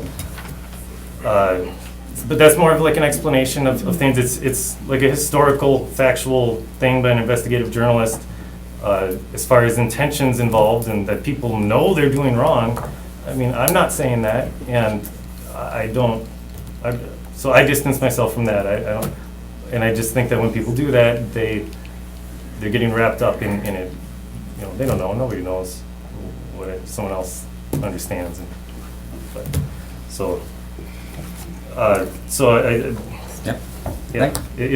hope that answers the question. I guess the bottom line, back to the point is it's a forced mass medication violating an individual's right to consent and disregarding individual appropriate dosage, and it will harm certain groups of vulnerable groups of people. So don't harm innocent people, please. Okay. Thanks. Anyone else? This guy too, you know, I got those to give to the city council, yeah. so anyone will read it. Any other questions? Nope. Thank you. Next. Hi, Hi. Just a concerned citizen. I need your name and address. Nia Yang, 1022 Pine Street. Okay, thank you. I brought my daughters here today because I'm hearing from one side and the other side. Everyone's talking about genetics and how it affects other ethnic groups. My daughter, she was also born in Green Bay, and she has, to me, I believe, mild to moderate dental fluorosis. You can have the gentleman from Nancy come up here if she wanted to check it out, but I believe that's what she has, and that's due to overexposure of fluoride in the water. I think that's what everyone's been saying, that's a known fact, and that's what concerns me. Also being my daughter, she can either intake more, she might have hyperthyroid hypothesis. But that's just my concern. I feel that that if it's coming from the gentleman that worked in the waste department, said that it's very hazardous material. It's a hazardous compound. So if it's hazardous, then why are we putting it in the water? Not only does it affect other groups with different genetics, does the study, are there studies out there that say that it's different for every ethnic group, or because I believe that it's not working for us because of her? And I stopped drinking the tap water because of my younger daughter, and she doesn't have dental fluorosis, and that's my concern. That as a citizen of Green Bay, and I was hearing from both parts, I don't know if it's good for my family or not, and I hope that you guys take into consideration that it might not help everyone. Thank you. No question? Oh, I don't have any. Has she been to a dentist? Yes, we go Okay, so every year. Then the dentist diagnosed her as? No, they did not. They did not. I can. That's why she can come up there by you guys, and you guys can take a look at her teeth. No. There's my Not to go that far, but I was just, okay. But so, and you've brought this to the dentist's attention, and they just said? Well, we went. It was, but they never said anything about dental fluorosis. It's just I read this. It was on the Press Gazette, and I read about it, and I was concerned. So I looked into it more. Than I've seen pictures of dental fluorosis, and I noticed that my daughter has that. And even when she was born, I knew about the water fluoridation while growing up. So instead of making formula through tap water, I would go and buy the nursery water, which has 0.7 fluoride in there too. Not from tap water, but that's how much is put into the water too. So especially with infants, they drink a lot more for their body weight than an adult will. That's what concerns me. Okay. Thank you.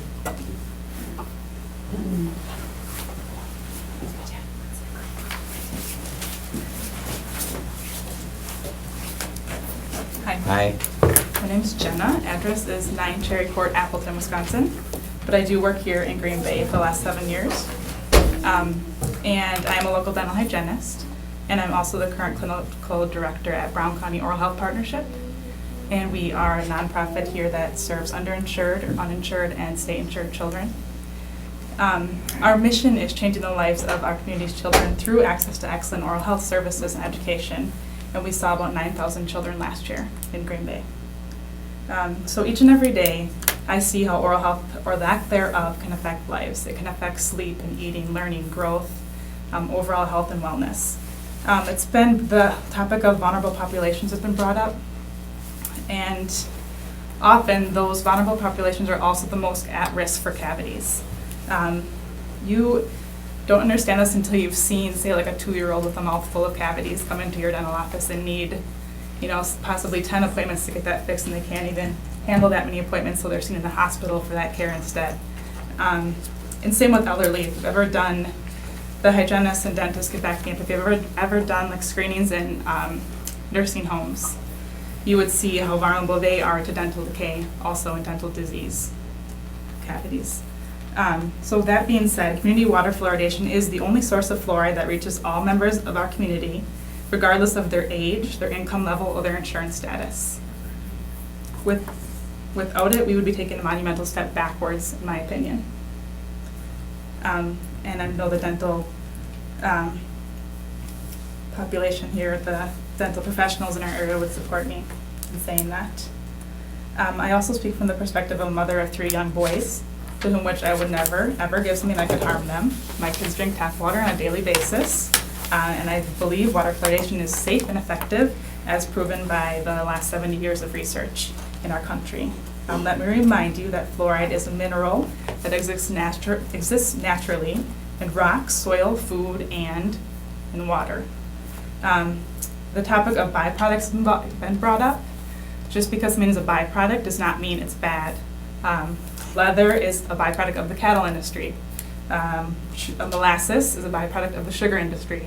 Grapeseed oil of the winemaking industry. So there's lots of examples where that is okay and safe. Fluoride is instrumental in doing 3 things: preventing decay, reversing decay, and slowing down the tooth decay process in all ages, both systemically and topically, whether it be in developing enamel of teeth, not yet in the mouth, or through fluoride in saliva, which bathes the teeth on a daily basis throughout the day and throughout a lifetime. The topic's been brought up, is fluoride toothpaste enough? And a lot of my points have been brought up previously, so I won't be too repetitive. But fluoridation is just one piece of the formula in preventing decay. I can't guarantee that our patients will have compliance with their home care or with even having a toothbrush, to be honest with you. So I quote the World Health Organization in saying that fluoridation is the single most important intervention to reduce dental decay, not least because water is an essential part of the diet for everyone in our community, regardless of their motivation to maintain oral health. That is not to be confused with the misconception or false claim of mass medication, which was also brought up. Much like milk fortified with vitamin D, salt with iodine, or cereals with folic acid, fluoridation at an optimal level of 0.7 parts per million reduces decay by about 25% on average. There was actually a Wisconsin Supreme Court case where the mass medication concern was brought up, and it was proven that it was concluded that it was not mass medication. In Wisconsin, locally, over 85% of the communities on public water supply do fluoridate, like here in Green Bay since 1957.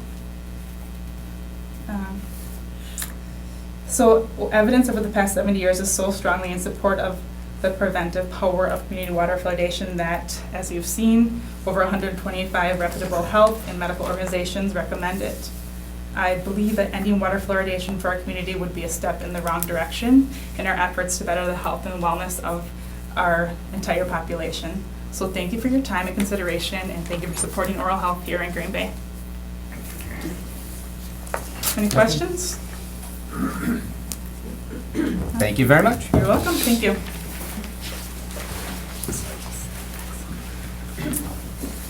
Hi, my name is Lisa Hansen, 708 Kellogg Street.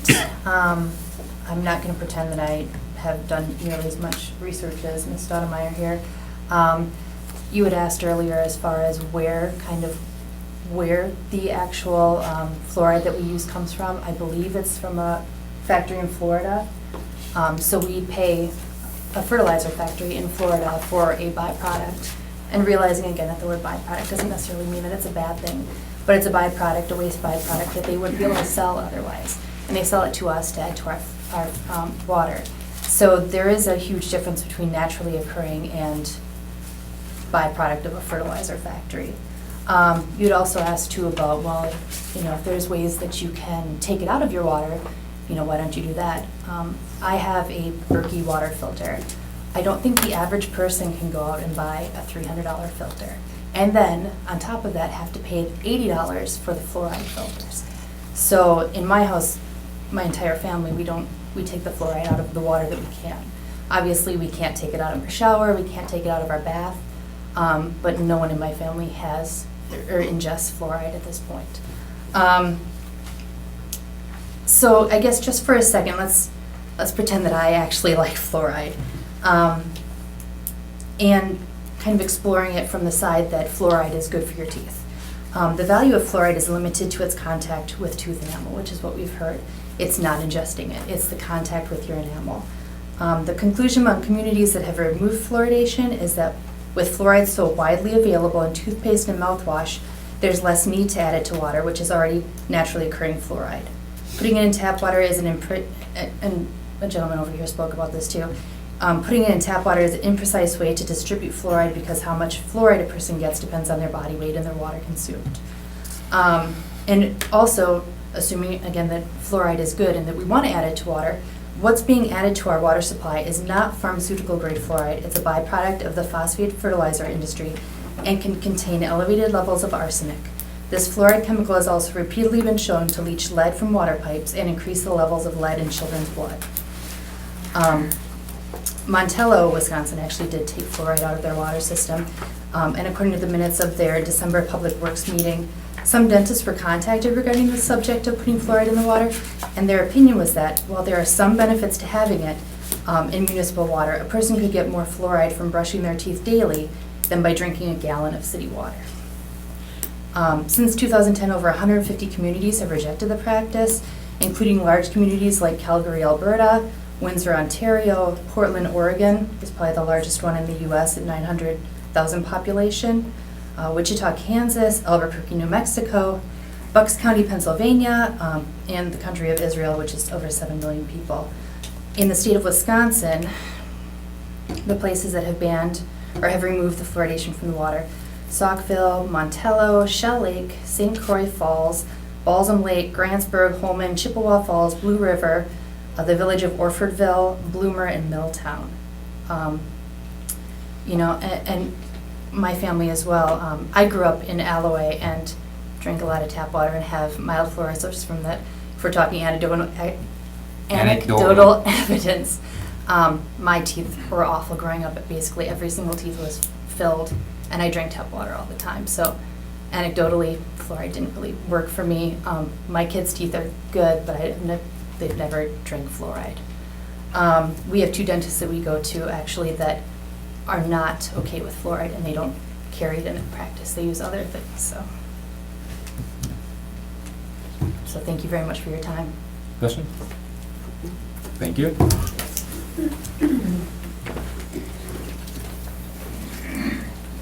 Hello, my name is Michael Schwartz-Asker, and my address is 322 South Van Buren Street. So you're now my alderman. I just moved. Many people here are. Gotta happen in district. Yeah, you better get this right then. So it's I work for the Oral Health Partnership. I'm the executive director for the past 6 months. I don't know that much about dental, and kind of to your question, Alderman Zima, I'm here because we want to help children not come to our nonprofit. And if our nonprofit were out of business, we would be thrilled because that would mean children are much healthier. The 1 in 2 or 1 in 3 school days missed would not be missed. Fluoridation in water is critically important for that. And I hope, as you've looked over the preponderance of evidence brought forward by both sides, and I used to be kind of the folks I'm seeing here where you're bringing up the alternative viewpoint, and I respect people's right to do that. But I think I hope you've heard I'm fearful, I'm speculating, I'm concerned, or they're bringing up common sense. And the problem with common sense is it is just all too common. I hope you're giving weight and credence to the fact that many of these organizations which are reporting to you are national organizations which have studied this with multiple science over time. They've not looked it up on the internet. They've not found what I'm going to term junk science, with all due respect to people who believe it. When you talk, I believe this is a byproduct of a personal crusade or people's concerns and fear, which I understand people have that, but they talk about cancer. And if you go on the National Cancer Institute's website, it's diet, it is smoking, HPV, genetics, and so when you're just fearful about things, you can make up a lot of reasons. A lot of these people are in the same crowd as the anti-vaxxers, saying we should not have vaccines. This goes in the similar vein of saying we should just do away with these things.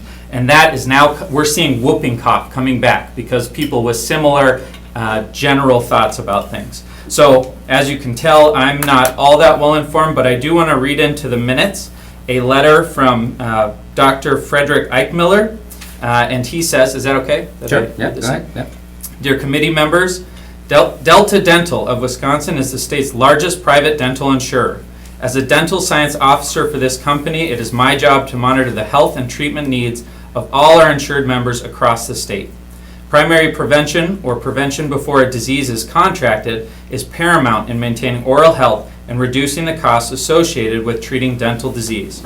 Community water fluoridation is recognized by the dental scientific community as the most effective form of primary prevention for dental decay.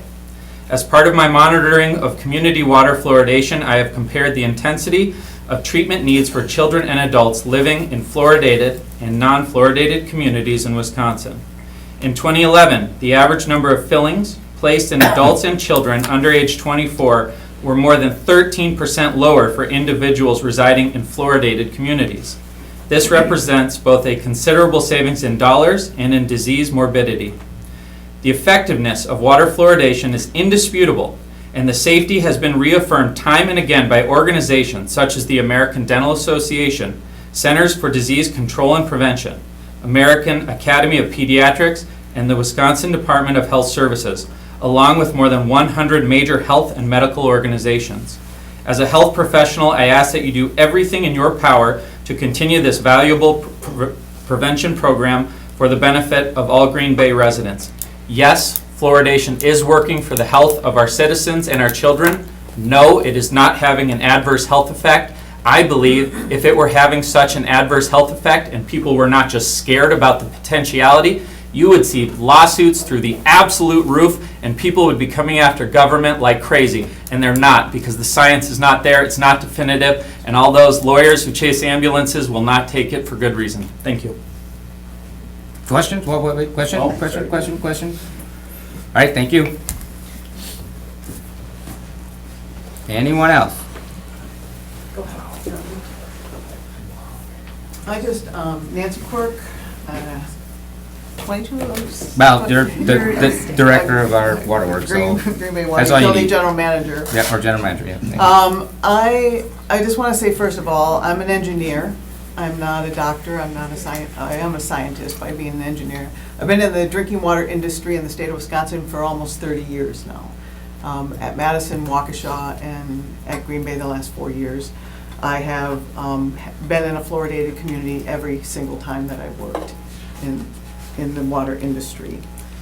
I want to assure you that water utilities and public water systems follow the DNR codes. We are regulated by EPA.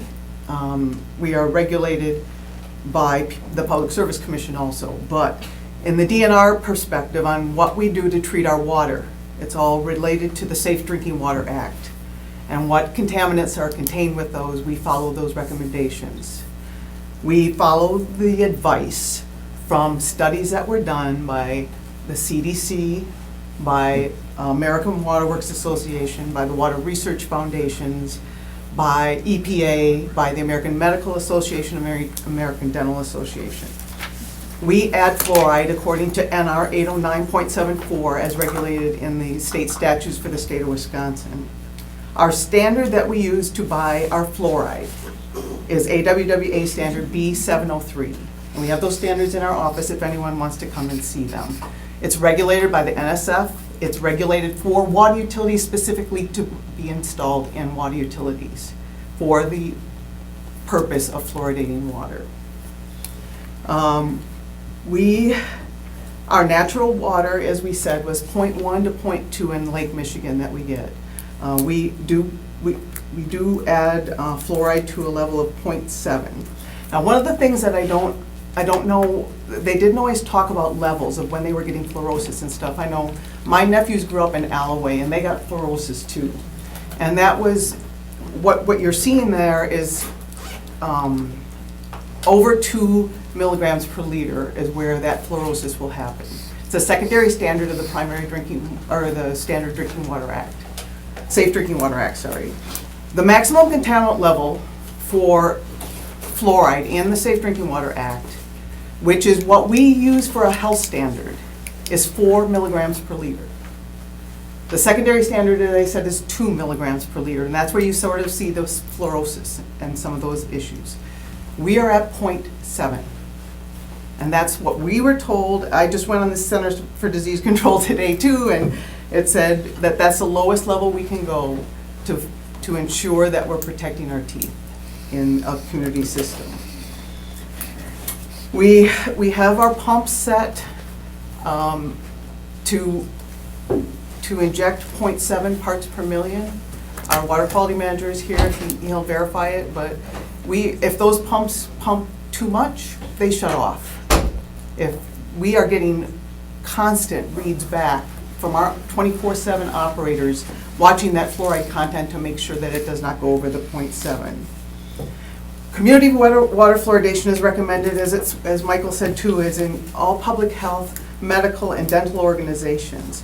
And just before I came here today too, I also watched the US Surgeon General say water fluoridation was the best thing that happened to the country. We stay closely in touch with science by being active members. I'm on a national committee for the Water Utility Council of American Water Works Association. I'm the regulatory chair for all the technical advisory groups that work with contaminants in the nation. We've got work groups for cyanotoxins, for lead and copper, for infrastructure and cybersecurity. We have not one for fluoridation, and it's been going for 70 years. We continue to take steps to ensure that we have a very safe and best public health entities in the country and views on emerging issues. We stay in close contact with Brown County Health, they're here today. We stay in close touch with the American Medical Association, and I'm in touch with EPA. I want to say one more thing about the standard I meant to say. Those standards that American Water Works puts out takes a minimum of 2 years to develop. These standard committees that are doing these standards for water utilities all over the nation, and we're starting to go in India and Canada and Mexico too now, but they are vetted against science. They have PhD people, they have the industry people, they have health studies. They all go together to make these standards. And those are what comes out into a published standard that we follow. Please make sure that when you make your decision, you're making it on the best science and not on the political views of some that may not have all the correct information. And I'm here for questions. The question came up, I believe you have an answer for this, for if the amount of water you drink, how that would affect. I think that with that 0.7 is taken into account people's normal habits. I guess there are some that drink more, some that drink less. They're getting it, like they said, in nature, that's why they were able to lower it, because of the exposure to other fluoride. And if there were, I toured the plant today, I got a tour, and we had talked about chlorine, and if there was a chlorine spill, when it was a gas, that would have been a time when you'd have had to evacuate the building and the whole neighborhood and everything, and now it's just a liquid. It's you wouldn't need the hazmat suit or anything. It's just, if there was a fluoride spill, how would that be handled? We would contain that in that room that we were in there, in the dosage room there, so we contain that. And then we'd work with our local fire department on how to dispose of that, so we'd contact them and work with their recommendations on how to dispose of that. So you wouldn't have to evacuate the building or evacuate the neighborhoods or? No. Yeah, so it's Could I respond? Only because I've seen one of those spills, And I've seen the hazmat people go in there with full suits and gas masks and rubber gloves and everything. That's how it's handled because it's highly toxic. Am I wrong? I believe that. Well, there's there are obviously, some yes, there is toxicity- personal toxicity. protective equipment that. But would it's- be That's done your to answer. that, yes. If, I don't know how else to better say it, I think in one of the publications that we got, the amount of fluoride that's going into our water is equivalent to 42 seconds over 2 years. I mean, it's not even a minute in a year. It's almost zero. It's point. That's what I want. Well, Okay, go on. Okay, that's, I'm just saying, it's very, very minuscule amount. And these organizations, these scientific organizations that have been studying these for 70 years say that this is a good public health addition to your water system.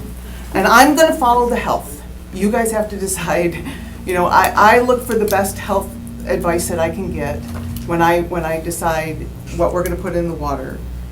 And if you decide that that's not right as a common council, I'll follow what you say. But I'd like you to please take a look at the science and make your decision that way. Does, as someone had said, it leaches lead off of I've pipes? never heard that.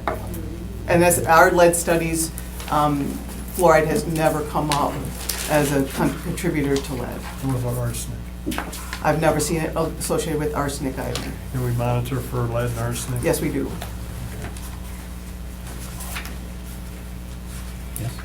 There was a list of a handful of communities that have stopped fluoridation. I don't know how long they've been without fluoridation. Is there any feedback from them? You know, the communities that they listed, I'm not in contact with them through my organizations. I don't know. I can't, I mean, I can research if you'd like me to. I'm just saying it might be interesting to find out what the history of it is. If it's just a very short history, it's not too valuable, but. I'll see if I can find out anything.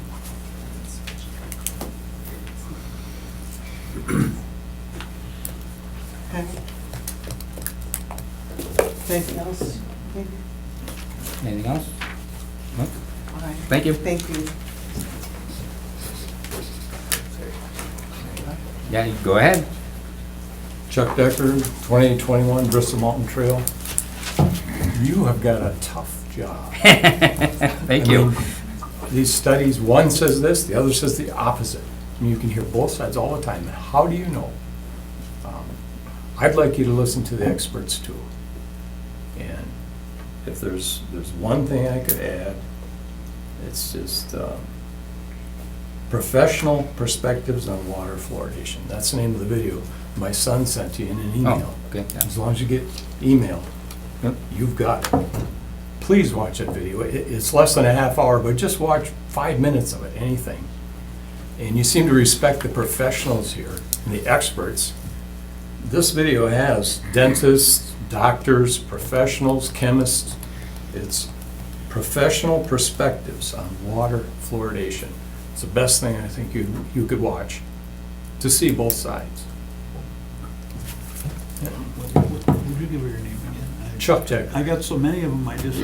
Chuck Decker, you know my grandfather, Dewey Decker. Oh, yeah. He served on the council here many years ago. And he always said, follow the money when you're looking for the truth. Almost every pro-fluoridation person in some way has their income involved in fluoridation. Not being. Maybe not, almost though. Ask yourself if any of the Come on, people come on, here come that on. are against fluoridation, you think any one of them is gonna profit financially if you take fluoride out of the water? No, they're looking for the truth. Follow the money if you're looking for the truth, that'll help. And if you think fluoride's not toxic, when you go home, look at your toothpaste. Read the label. That's right. And if you ingest any of it, like even a small thimble, it says, call the Poison Control Center. And keep it away from children. There's hazardous warnings on your toothpaste right now. So it's wrong to make it taste like candy, huh? Yeah, but that warning won't be there Unless there's fluoride in your toothpaste. Quite a high concentration of fluoride, is that correct? Any Quite a fluoride- bit higher than what you would find in water. But if In there's the any toothpaste. fluoride In the toothpaste. in your toothpaste, that warning will be on there. Right. If you ingest even like a little thimble of it, you know, that can harm you. That's why it says keep it away from children. Right, and it does. Yeah. Thank you. Good luck with your job. Thank you. Hey, it's fun. Never a dull moment. Keandre Schultz, 3647 Glenhaven Lane, Green Bay. Kendra, did you sign in? No, I didn't. When you're done, then there's a sign-in sheet, right? They came later. Right. Right. Do they need to? So I just want to make sure. As long as he gives his address. Okay. Okay, No never mind. You're good. All right, I apologize But for being late. that- so no problem, Might no be problem. repeating some things. I don't know. What would you like to tell us? I'd say, first of all, I'm just a little disturbed that this even has to be a meeting. Not only is fluoride toxic, like toxic enough that if you spill a barrel of it on the sidewalk, it burns a hole into the sidewalk, and there are videos of this on the internet. It's also a proven neurotoxin. It crosses the blood-brain barrier. So it's a drug, and it affects the way that you think. And it also calcifies the pineal gland, which produces melatonin, helps with serotonin, your dreams, your imagination. I stopped drinking fluoridated water sophomore year of high school, so like 5 years ago. And I noticed about like 3 weeks later a significant change in my mood, my overall mental health and livelihood. And my teeth have gotten whiter since then, funnily enough. And people are talking about how this is so important for the poor, or the people that can't afford health care, dentists, things like that. Well, the most important thing is to be teaching people to be eating correctly. If you're eating fruits and vegetables and not processed foods, your teeth are not going to be needing fluoride. We need to start living naturally and get in touch with our roots. And I only drink spring water. And in the summer, I will drive to the nearest spring, like a natural artesian spring, and bring 5-gallon glass jars and fill that up and spend so much money for gas to go to like New London to fill it up, because you notice it. Like, go a month without drinking fluoride and you will notice, ask anyone that's stopped, you'll notice a significant change in your mental health and feelings of well-being. And it can attach itself to your bones. There are studies linking it to arthritis and things like that. So that's all I gotta say. Any questions? Question? Thank you very much. Yeah.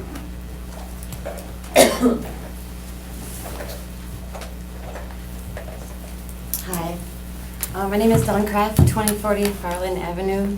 Let's see, I'm a mother, first of all. I live in Green Bay my whole life. I went to college down south, though. Currently, I work for Wisconsin Public Service as a server analyst, and so when I first heard about fluoride maybe being bad for people a few years ago, I kind of attacked it like I do at work, and I analyzed both sides of the issue. And I was just surprised at the things I found. And a lot of people talked about dental fluorisis. There's also, I have it. I've had it since I was a teenager. It's just a discoloration of your teeth. But our teeth are bones. There's also skeletal fluorisis, which, a quick Wikipedia search will say that it's a toxicity of fluoride. Teeth is just what we can see, because it's like on the outside of our body. But inside it causes, osteoporosis. It's this damage that we can't see. And 41% of people have fluorisis in America, they say. I mean, that's what the proponents say, and it's just, that's a lot of people. And when they say it's a neurotoxin, that's the same as lead and mercury. It's like if someone gave me a glass of water that said, here, this is a safe level of lead to drink. Would I drink it? Or would I want my children to drink it? Of course not, because we've been taught this, but like for years and years and years, 60 years, when businesses started realizing they could get rid of fluoride by selling it to people, then came the lobbyists and the businesses, and they infiltrated the schools and the dentistry schools that pushed fluoride being good. But even Harvard says that it's a neurotoxin. 2015, Harvard study came out and said that it's the same, considered as lead and mercury. 37 different studies have showed lower IQs with children who have fluorisis. And so it's like, does it help with cavities? I've heard it has to be right on, not ingested, not bathed in. We put it on our grass, we give it to our animals. It's not worth IQ. I don't think it's worth having, a neurotoxin in our body. I don't think it's worth guessing whether it's okay for the infant to have 0.7 or 0.4 or, it's just, I just think that another interesting fact is that 98% of Europe does not fluoridate their water. It's like, when does 98% of any population agree on anything? And in Canada, they have bumper stickers and it says, educate, don't fluoridate. Because 50% of Canada, their water is not fluoridated. And it's just like, we weren't taught this as kids, like in the 40s, it was, like people said before, smoking was considered good. Drinking while you're pregnant is considered good. New information has come out, and why people are kind of confused about the topic is because we have a lot of money in industry that is promoting, something that they want to keep selling.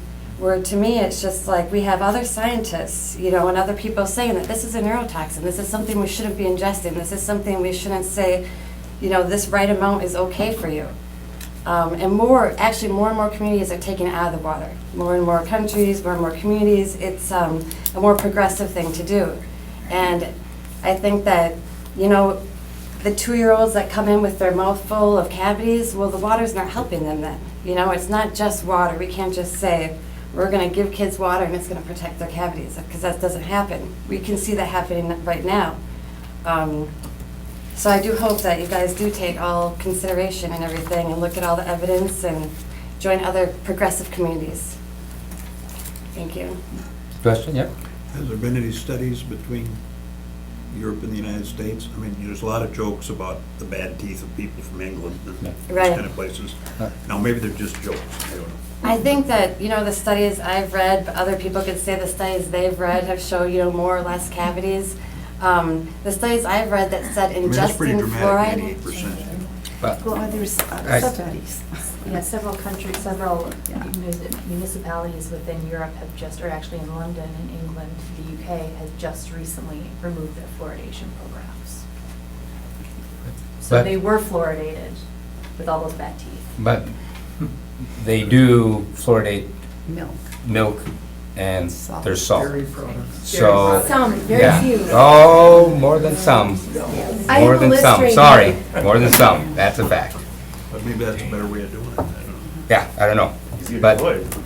Yeah. There's things I've read that in the 60 years that they've been keeping track of, fluoride actually helping tooth decay, that they can't show that it actually helps tooth decay.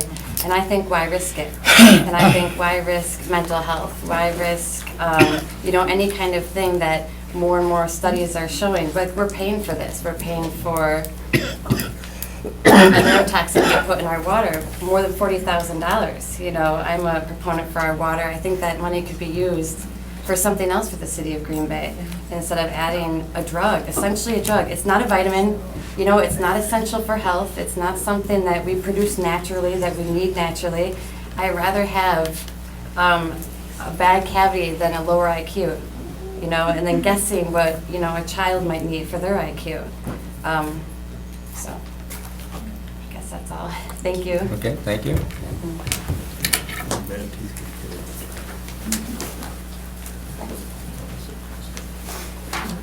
Carrie Dempsey, 2829 East Penwood Circle. I am a hygienist. I served as Oral Health Partnership Executive Director for the last 10 years. And recently I'm in management, but I still volunteer and help kids. And I have my hands in their mouth. So I just want to keep this really simple. You guys have heard the back and forth, but you do have a really hard decision to make. And I'm just going to make some real simple comments. First of all, follow the money. If you take the fluoride out of water, dentists will make a ton of money because there'll be a lot more cavities to fill. So I just wanted to make that, okay. Then you get cheaper, right? Well, I'm dealing with the population right now. I with the Oral Health Partnership, I was able to deal with a population didn't have to pay for their care. The population I'm working with right now, they have to pay for their care, and the struggle is sad. It's really sad when they can't get dental care, and it's serious. There's 4 things that cause a dental cavity. It's the tooth, the time, the fermentable carbohydrates, and the bacteria. The only thing you have as a public health measure that you have control of is to strengthen the tooth. And strengthening the tooth, you do it with the fluoride, okay? The other factors, those are all variables that you can't control. Every single tooth in the mouth has a blood supply. That blood supply goes into your body. So the bacteria in your mouth will land on your heart, your kidney, and it will cause a lot of problems. So that's why I'm saying, when you say you can't pay for your tooth decay, that's why it's such a serious problem.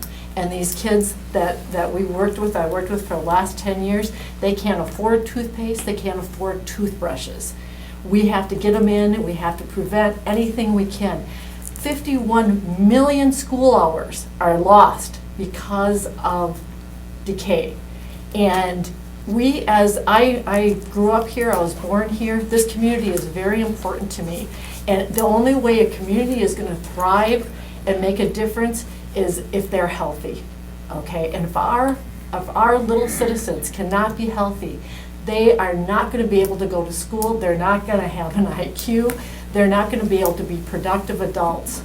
So as this committee, you have a huge responsibility to the rest of us in this community to keep this community healthy and to make a difference, because oral health is definitely a part of overall health, and we have the water fluoridation to help prevent any kind of decay that we can.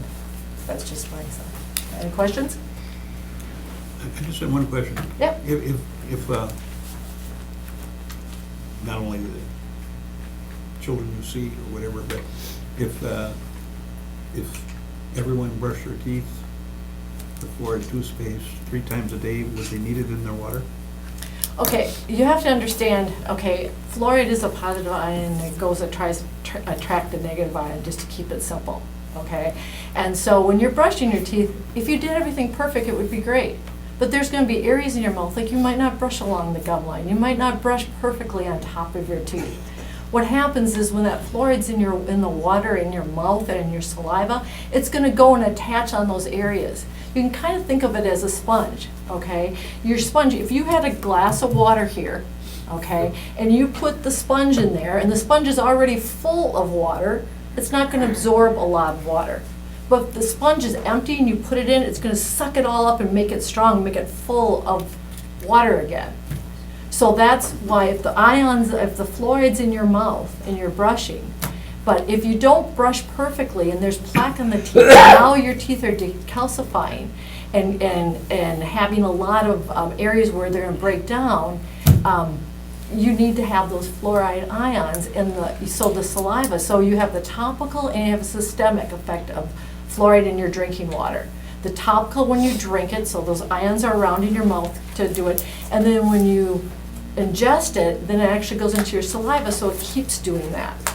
So it gives you 2 effects. And it also, when the mother's pregnant, as the teeth develop, the ions are also collected also in there too. So it has 2 effects, 2 positive effects that it gives you, both topical and systemic, the water. Thanks. Did I answer your question? Okay. You could do with supplements. Later. Not a debate between everybody else. You're here for us. Think about us. Just talk to us. I have something I'd like to say.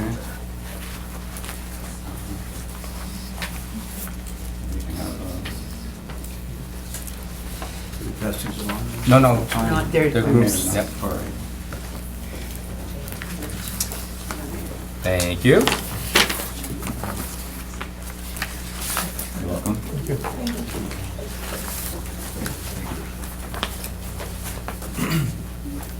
My name is Dean Pigeon, and I live at 428 Menlo Park Road. I wanted to point out that, well, first of all, despite popular belief, Burton actually does have better dental health than us. despite the fact that most of it does not fluoridate the water. But there really is not good evidence to suggest that the actual ingestion of fluoride has any benefit to teeth. And a very recent, a very comprehensive study by the Cochrane collaboration, a group of doctors and researchers known for their comprehensive reviews, which are widely regarded as the gold standard of scientific rigor in assessing effectiveness of public health policies. They recently set out to find out if fluoridation actually reduces cavities or not. And what they did is they reviewed every single study that they could possibly find on the water fluoridation. And then they whittled it down to the absolute best ones that were the most comprehensive, the most well-designed studies that had the proper controls in place. And when they looked at those most reliable papers, what they actually found, they identified only three studies since 1975, sufficient quality to be included in that group, and that address the effectiveness of the fluoridation. And those papers determined that the fluoridation does not reduce cavities to any statistically significant degree in permanent teeth. And it was around 1975 that we began adding fluoridated, the fluoride to our toothpaste. So when the ADA actually claims that fluoridated water is responsible for the 25% reduction in cavities, it's actually the fluoridated toothpaste that's been doing that since 1975 when we actually added that. And that's why when the Cochrane collaboration did this study, they found no evidence when they looked at all the studies that it actually has any positive benefit at all. And the proof of that is you can just look around, and there's different countries in the world, and some add fluoride and some don't. When you look at it, the ones that don't add fluoride have seen the same reduction in cavities over the last few decades. So whether a country adds fluoride or not, you see the same similar rates of decline in the cavities. So it really seems to have no positive effect for the actual ingestion of it when you drink it. The evidence is very clear that the actual topical application through toothpaste is very effective, but the actual ingestion of it is not, and that is very clear now when you actually look at the evidence. And another thing about it is the top 7 countries with the best dental health, with the lowest cavities, they do not fluoridate their water. Do you know which countries those are? I think it's in one of those. There's a little graph on the bottom left. Austria, Denmark, Finland, the Netherlands, Sweden. Yeah, up on the screen there too. Yeah, I think that's referring to the same thing as well. So, would you just say them slowly? They're Sweden? Austria, Denmark. Austria, Denmark, Finland, the Netherlands, Sweden, and there was also the United Kingdom. I included that in there, but they do fluoridate 9% of their water, but 89% of it is not fluoridated at all. And the other thing about this is, even though it's pretty clear now that the actual ingestion of it doesn't have any statistically significant benefit, there is evidence to suggest that there is harm. And even if it's not 100% conclusive, while the jury is still out, we should be on the safe side. This could very well be affecting the intelligence of our children, like that 2012 Harvard study found. And the lead author of that Harvard study said that fluoride seems to fit in with lead, mercury, and other poisons that cause chemical brain drain. So it is a known neurotoxin, even in those minute amounts. the effects might just be subtle. If you're talking about only a few IQ points, you might not notice it, but a few IQ points is still significant. And we're talking about something that most people can't opt out of. Most people can't afford to buy bottled water every week in the amount that you would drink. If it was just, 1 gallon of milk that you buy a week, that's one thing, but most people drink a lot of water. It would just be impractical to try to do, and most of the filters don't take out the fluoride. There's no way for anyone to opt out of it. So for all practical purposes, it is forced mass medication. And even if there was no negative effects and it was only beneficial to everyone, it just isn't ethical. It's not ethical to force mass medication on people in a way that they cannot opt out of. It's just not ethical, not medically or scientifically, and I don't think anyone would dispute that. Well, I would, but we'll talk later. Okay. He wants LSD in the water. The evidence seems very clear now that the actual ingestion of fluoride does not have any statistically significant benefit on teeth.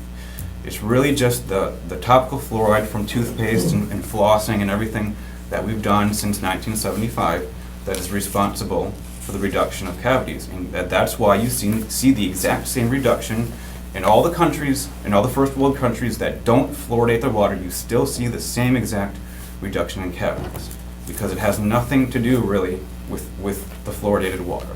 The only reason we began doing that is because in the 1950s, they actually thought it was a nutrient in the same way that calcium is a nutrient. They thought it's something your body actually really needed, like you had to ingest it, like we do actually have to ingest calcium. That is a fact, we have to ingest calcium. It's a nutrient. But they mistakenly thought that fluoride also was. And that's pretty easy to see. I mean, fluoride, calcium, they both help, they both seem to kind of help teeth. So why wouldn't you have to ingest it? But it's pretty clear now that that isn't the case, and it's not a required nutrient. And by the FDA's own definition, any chemical that is not a nutrient and is claimed to improve health is a drug by the FDA's own definition. Thus, fluoride is actually a drug and is being forced onto people, whether they want it or not, without any practical way for people to actually opt out of it. Do you guys have any questions? No. Thank you very much. Okay, thank you. Yep, please.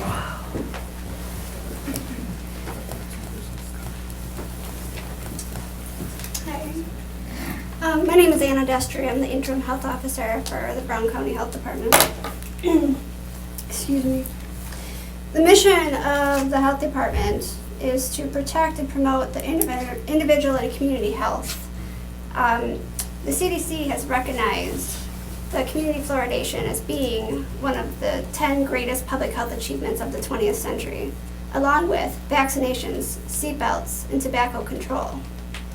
Many public health organizations are on record in support of community water fluoridation, including Brown County Public Health.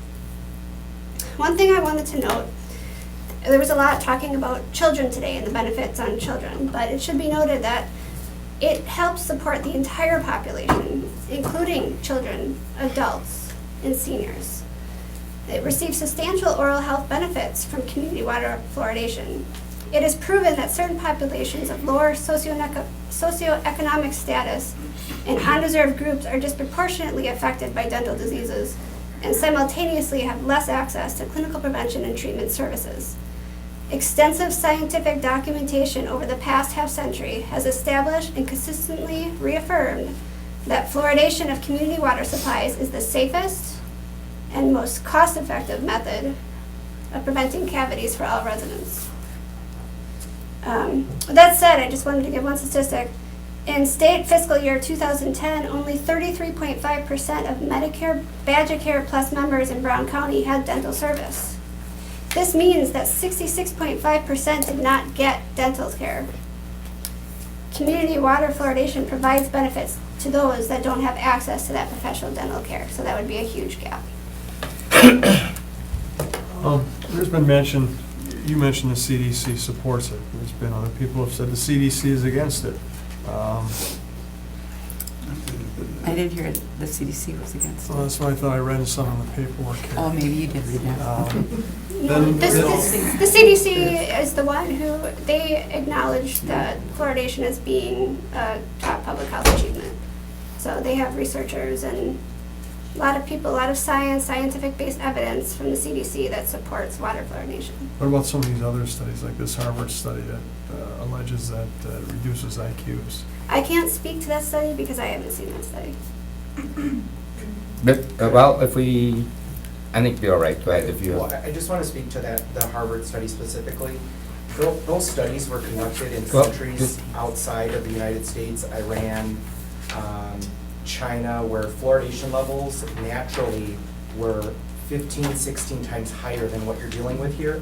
They also didn't control for things like lead and arsenic and the fact that in many of the homes, there's coal-burning stoves.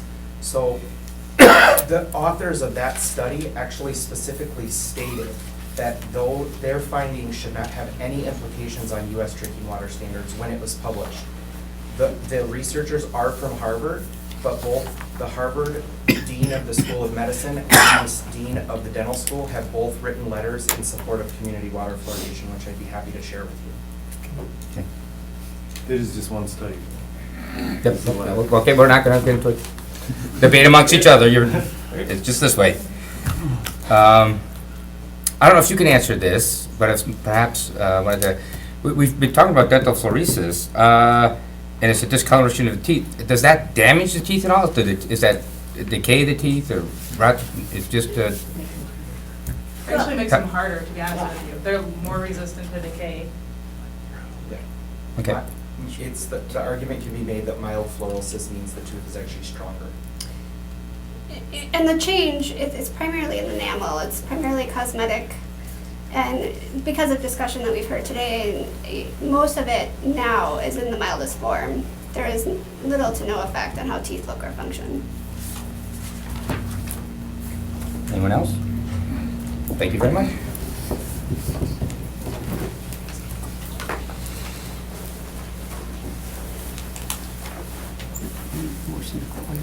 Well, no. Come on up. Hello. My name is Miriam Owen. I live at 1320 East Walnut Street, and I would like to say that as a member of this community, I do not, under any circumstances, consent to the water that I'm drinking, bathing in, feeding my animals, and it is in my community. I don't support it being fluoridated. Fluoride is classified as a neurotoxin. Progressive science is showing this all over. Do the research. It is out there. Neurotoxins are not good for you at any small dosage. It's no poison is good for you at a small dose. Topically, if that is what is effective, then why are we putting it in the water? If you want to help impoverished communities with their oral health, then we need to be seeking other options, not fluoridating the water. That's all I have to say. Questions? Thank you.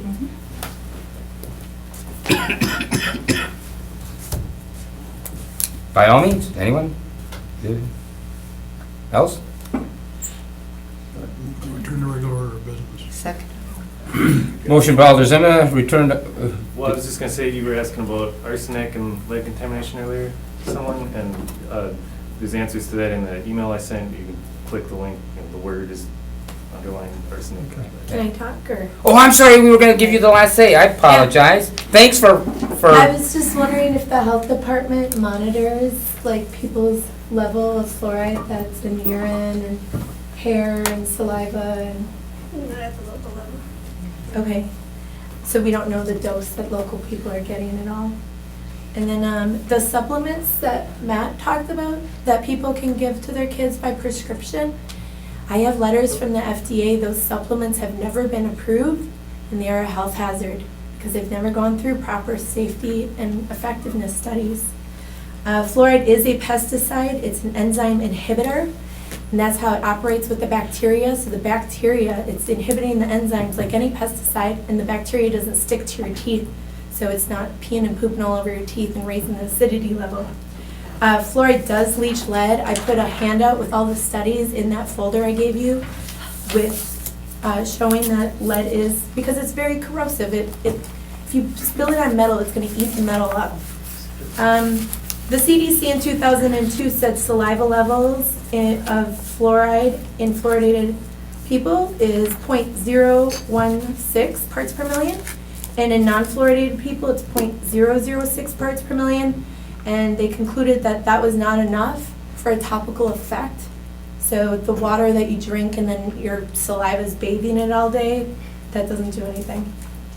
The dentists that say that fluoride works systemically and it builds your teeth, there was a 2007 study done on dentists in Indiana, and they asked them the predominant mode of action for fluoride, and that was the 80% of the dental community said that that was the predominant mode of action, and it wasn't remineralization. And the CDC even says it's topical application, but they put a little word in there, so it seems like, okay, it might be systemic too, but it's not systemic. It doesn't work systemic.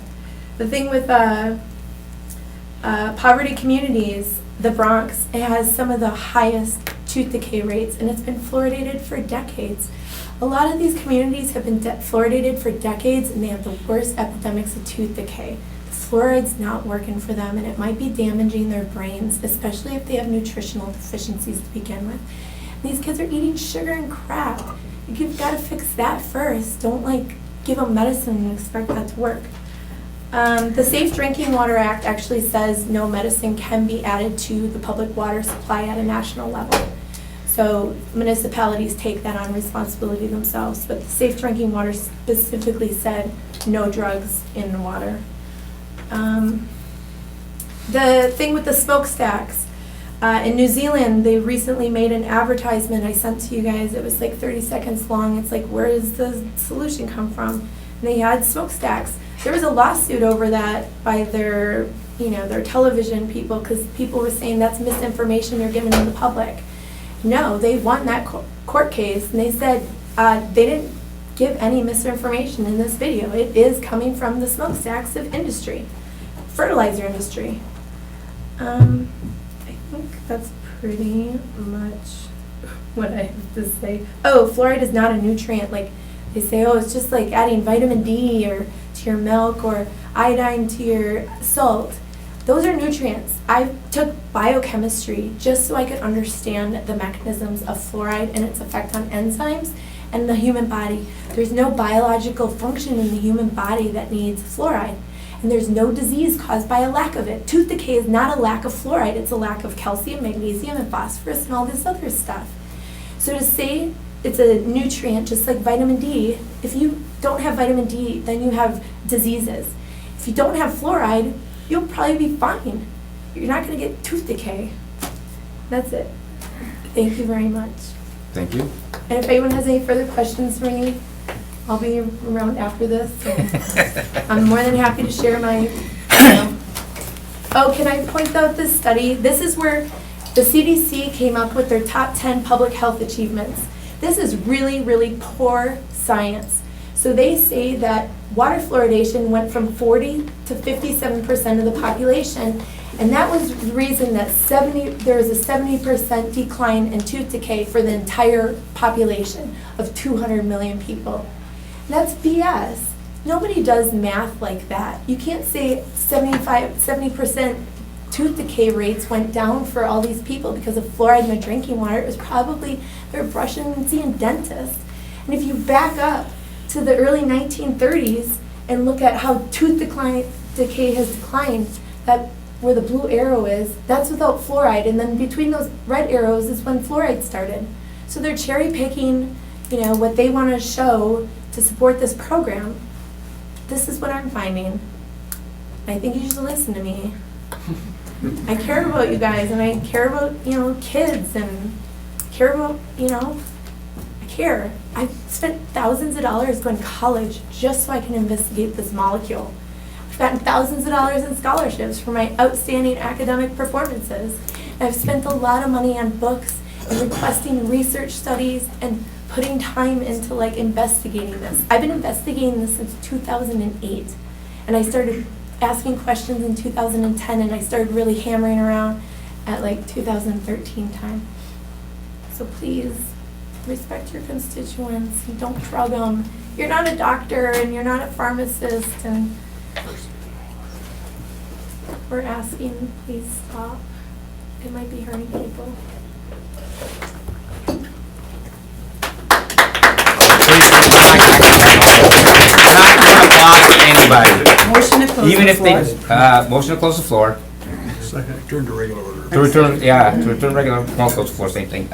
Motion by Alder Dorf to close the floor, second by Alder Galvin, all in favor? Aye. We've been at this for 3 hours. I would like to take a 10-minute recess. I would too. So a motion for a 10-minute break? So moved. Well, I need to go to the bathroom, so that's okay. I'm racing you. Yeah. All in favor? Aye. Do I pause it? Oh, sure. I don't know how to do that one. I'll turn it off.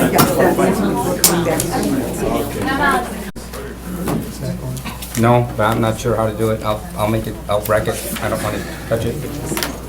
It'll explode. Oh, we got more. More goodies? Yep. Okay. Yeah, a lot of stuff. A lot of stuff. Well, who would like to begin? Well, Don't all talk at once. well, you know, when you want to look at the scales of justice, sometimes it's pretty difficult to determine. I myself have always had a natural distrust of authority. And, you know, of course, you know, the education of the system all self-educates itself, and they stand by things, and of course, you're always trying to decide, well, do we respect long-term science, or, and we know there's cases where it really was not accurate over time. So, I mean, it's you know, history, I think one of the biggest things I learned early in my college career, that one professor told me that history, which we all think is, you know, scientific, historically was a branch of philosophy. So history is whoever writes it, whoever wins the war, etc. And of course, when you have, you know, conflicting attitudes about it, and you said, well, which way do I fall? And of course, being the one that wants to respect individual rights, I say, well, is there some way we can let people make up their own minds, and those that don't want the fluoride, can we have a way that, we can't have one tap, one with fluoride, one without it, I guess. That would be excessively expensive. But, I mean, we probably need to review and find if there's some way we can educate people, or, because you've got differing science.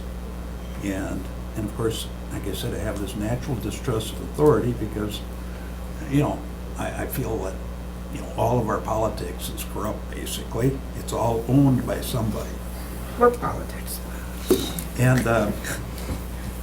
so, you know, there's industries, and of course, but you also have a truth that it doesn't seem to have harmed us all that much. I'm still alive. So, and I've had pretty good teeth all my life. So, but I don't just stand in line behind the authorities who are all educated in a certain way. And I'm always open to people who want to investigate things. So, you know, I'm not here to make a decision, I guess, at this point in time, but because, I mean, who do you trust? Who do you believe? Well, it's easy to trust the authorities. Of course, you know, we have only about an 8% trust of Congress, who's all bought and paid for, and, you know, the president isn't much for I don't know, maybe he's farther behind, I don't know.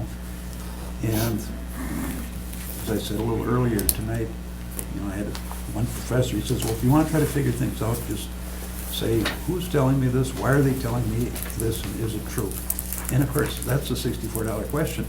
So I haven't really stated anything very good here, have I? I'm sitting between two chairs, and I feel like I haven't been hurt by fluoride, and I've basically had pretty good teeth all my life, and I've lived here all my life. So, I don't know, was that the reason? I don't know. I was taught to brush my teeth from a very early age on, so maybe I've helped myself better than the fluoride has. So, is it doing big harm? I don't know. We hear there's studies of cancer and all those sorts of things, but you know,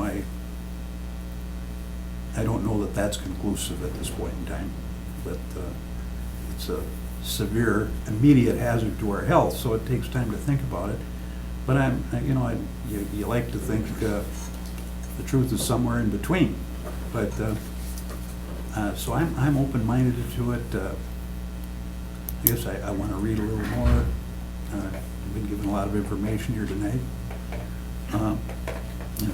That said, I have sympathy for people who I think are trying to do something better, and I also have respect for people that have convictions that what they're doing has helped people, our authorities.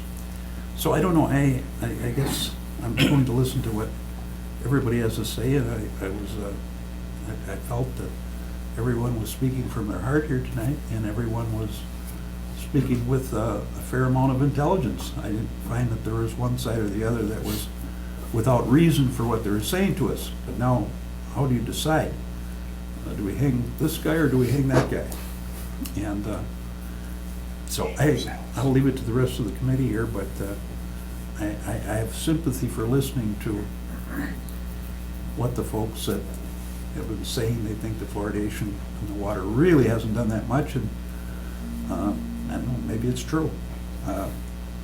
But my anecdotal, I've lived under it practically all my life, so I'm thinking, well, has it done me any harm? Well, I don't know, maybe can I blame the aches and pains I have on it, or is it old age? I don't know. But anyway, I'm certainly willing to listen. I'm intrigued by the fact that there are countries that don't have it, and I guess I'd like to see more studies on, is the decay rate greater or less? Like I said, the standard joke is that people from England don't have teeth. But I mean, I don't even know if that's true.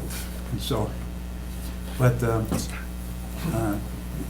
I've been to primitive communities where they don't have anything except living by nature. They probably have good diets because they aren't eating refined foods and heavy doses of meat and every other thing. So they have big bright smiles that look with strong healthy teeth also.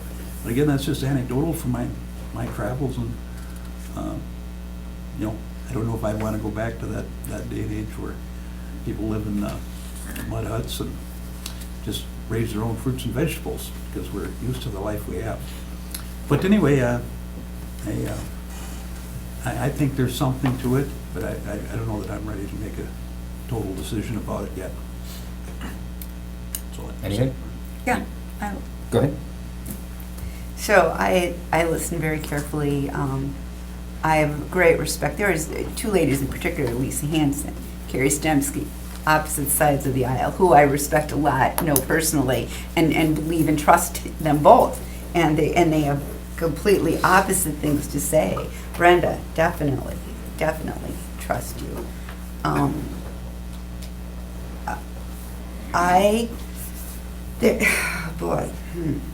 I wish one person could have come up to the podium and said, well, there's this, but there's also this. It was such a, I guess, dichotomy that either you're way over here or you're way over here. And I guess I will have to now go ahead and look and try to decide for myself, and I'm certainly not ready to do that tonight, because there's got to be some truth in what there are sides, I guess I'll call it sides, in what both sides of the room were saying. There's got to be portions that nobody just went and made this stuff up. And I have to be responsible and make a good decision for our community with other people. And my goodness, there's so much information. So I also have a heart for children. I work with Green Bay Public Schools. I spent 38 years as a child advocate. I was one of the people responsible for getting oral health and working with Carrie back in the day, getting it into the Green Bay Area Public Schools. I remember going into a administrative in-service with a borrowed toothbrush that was as tall as I was over my shoulder and marching in there to try to convince our principals to let the dentists into our schools, to let the hygienists into our schools. And it worked. You know, it was a little bit of a battle because, oh my goodness, it was something new coming in the schools, and do we really, you know, we don't have room and we don't have time, and they're going to miss instructional time. But in the end, children who were hurting, I saw children hurting because they couldn't even think because their teeth hurt so bad. I mean, I experienced that as a principal, as an associate principal. So I do have that heart for children, and that any way I could help those children, I would want to do that. I'm also a nana, a grandma, and my little 2 grandsons don't get fluoride at their house because their mama and papa bought the fluoride filter, so my grandsons don't get it. I see both sides. I know we've asked Nancy or you to do some research for us, so I think we're going to have to wait till we get some of that. But I'm just going to have to really weigh this and study it. And eventually I will have to take a side. I'm going to have to choose. Because I wish, as Alder Zima said, I wish we could have the non-fluoridated tap and the fluoridated tap. You know, you could pick which one you want, but we don't have that. We don't have that option. So that would be the perfect world. But I'm not ready to decide tonight. Care to make a statement? I really appreciate the passion everyone has, and that you took the time to show up, and the time you've done to self-educate yourselves and make yourselves aware of this problem and the study you've put into it. And I'm talking about both sides, the people that are for fluoride and those that are against. And I certainly understand everyone's concern, not just beyond tooth decay, but if you're talking about cancer, neurotoxins, things like that, I can also see where that really concerns people. It scares people. You worry about your children, you worry about our future, and that's what those kids are. The thing I find difficult, again, is I'm not trained. I'm not a scientist. I have absolutely nothing to do with the medical field, so I'm reading all this material. I find some of it is contradicted by other studies, and so you start asking yourself, what's the truth here?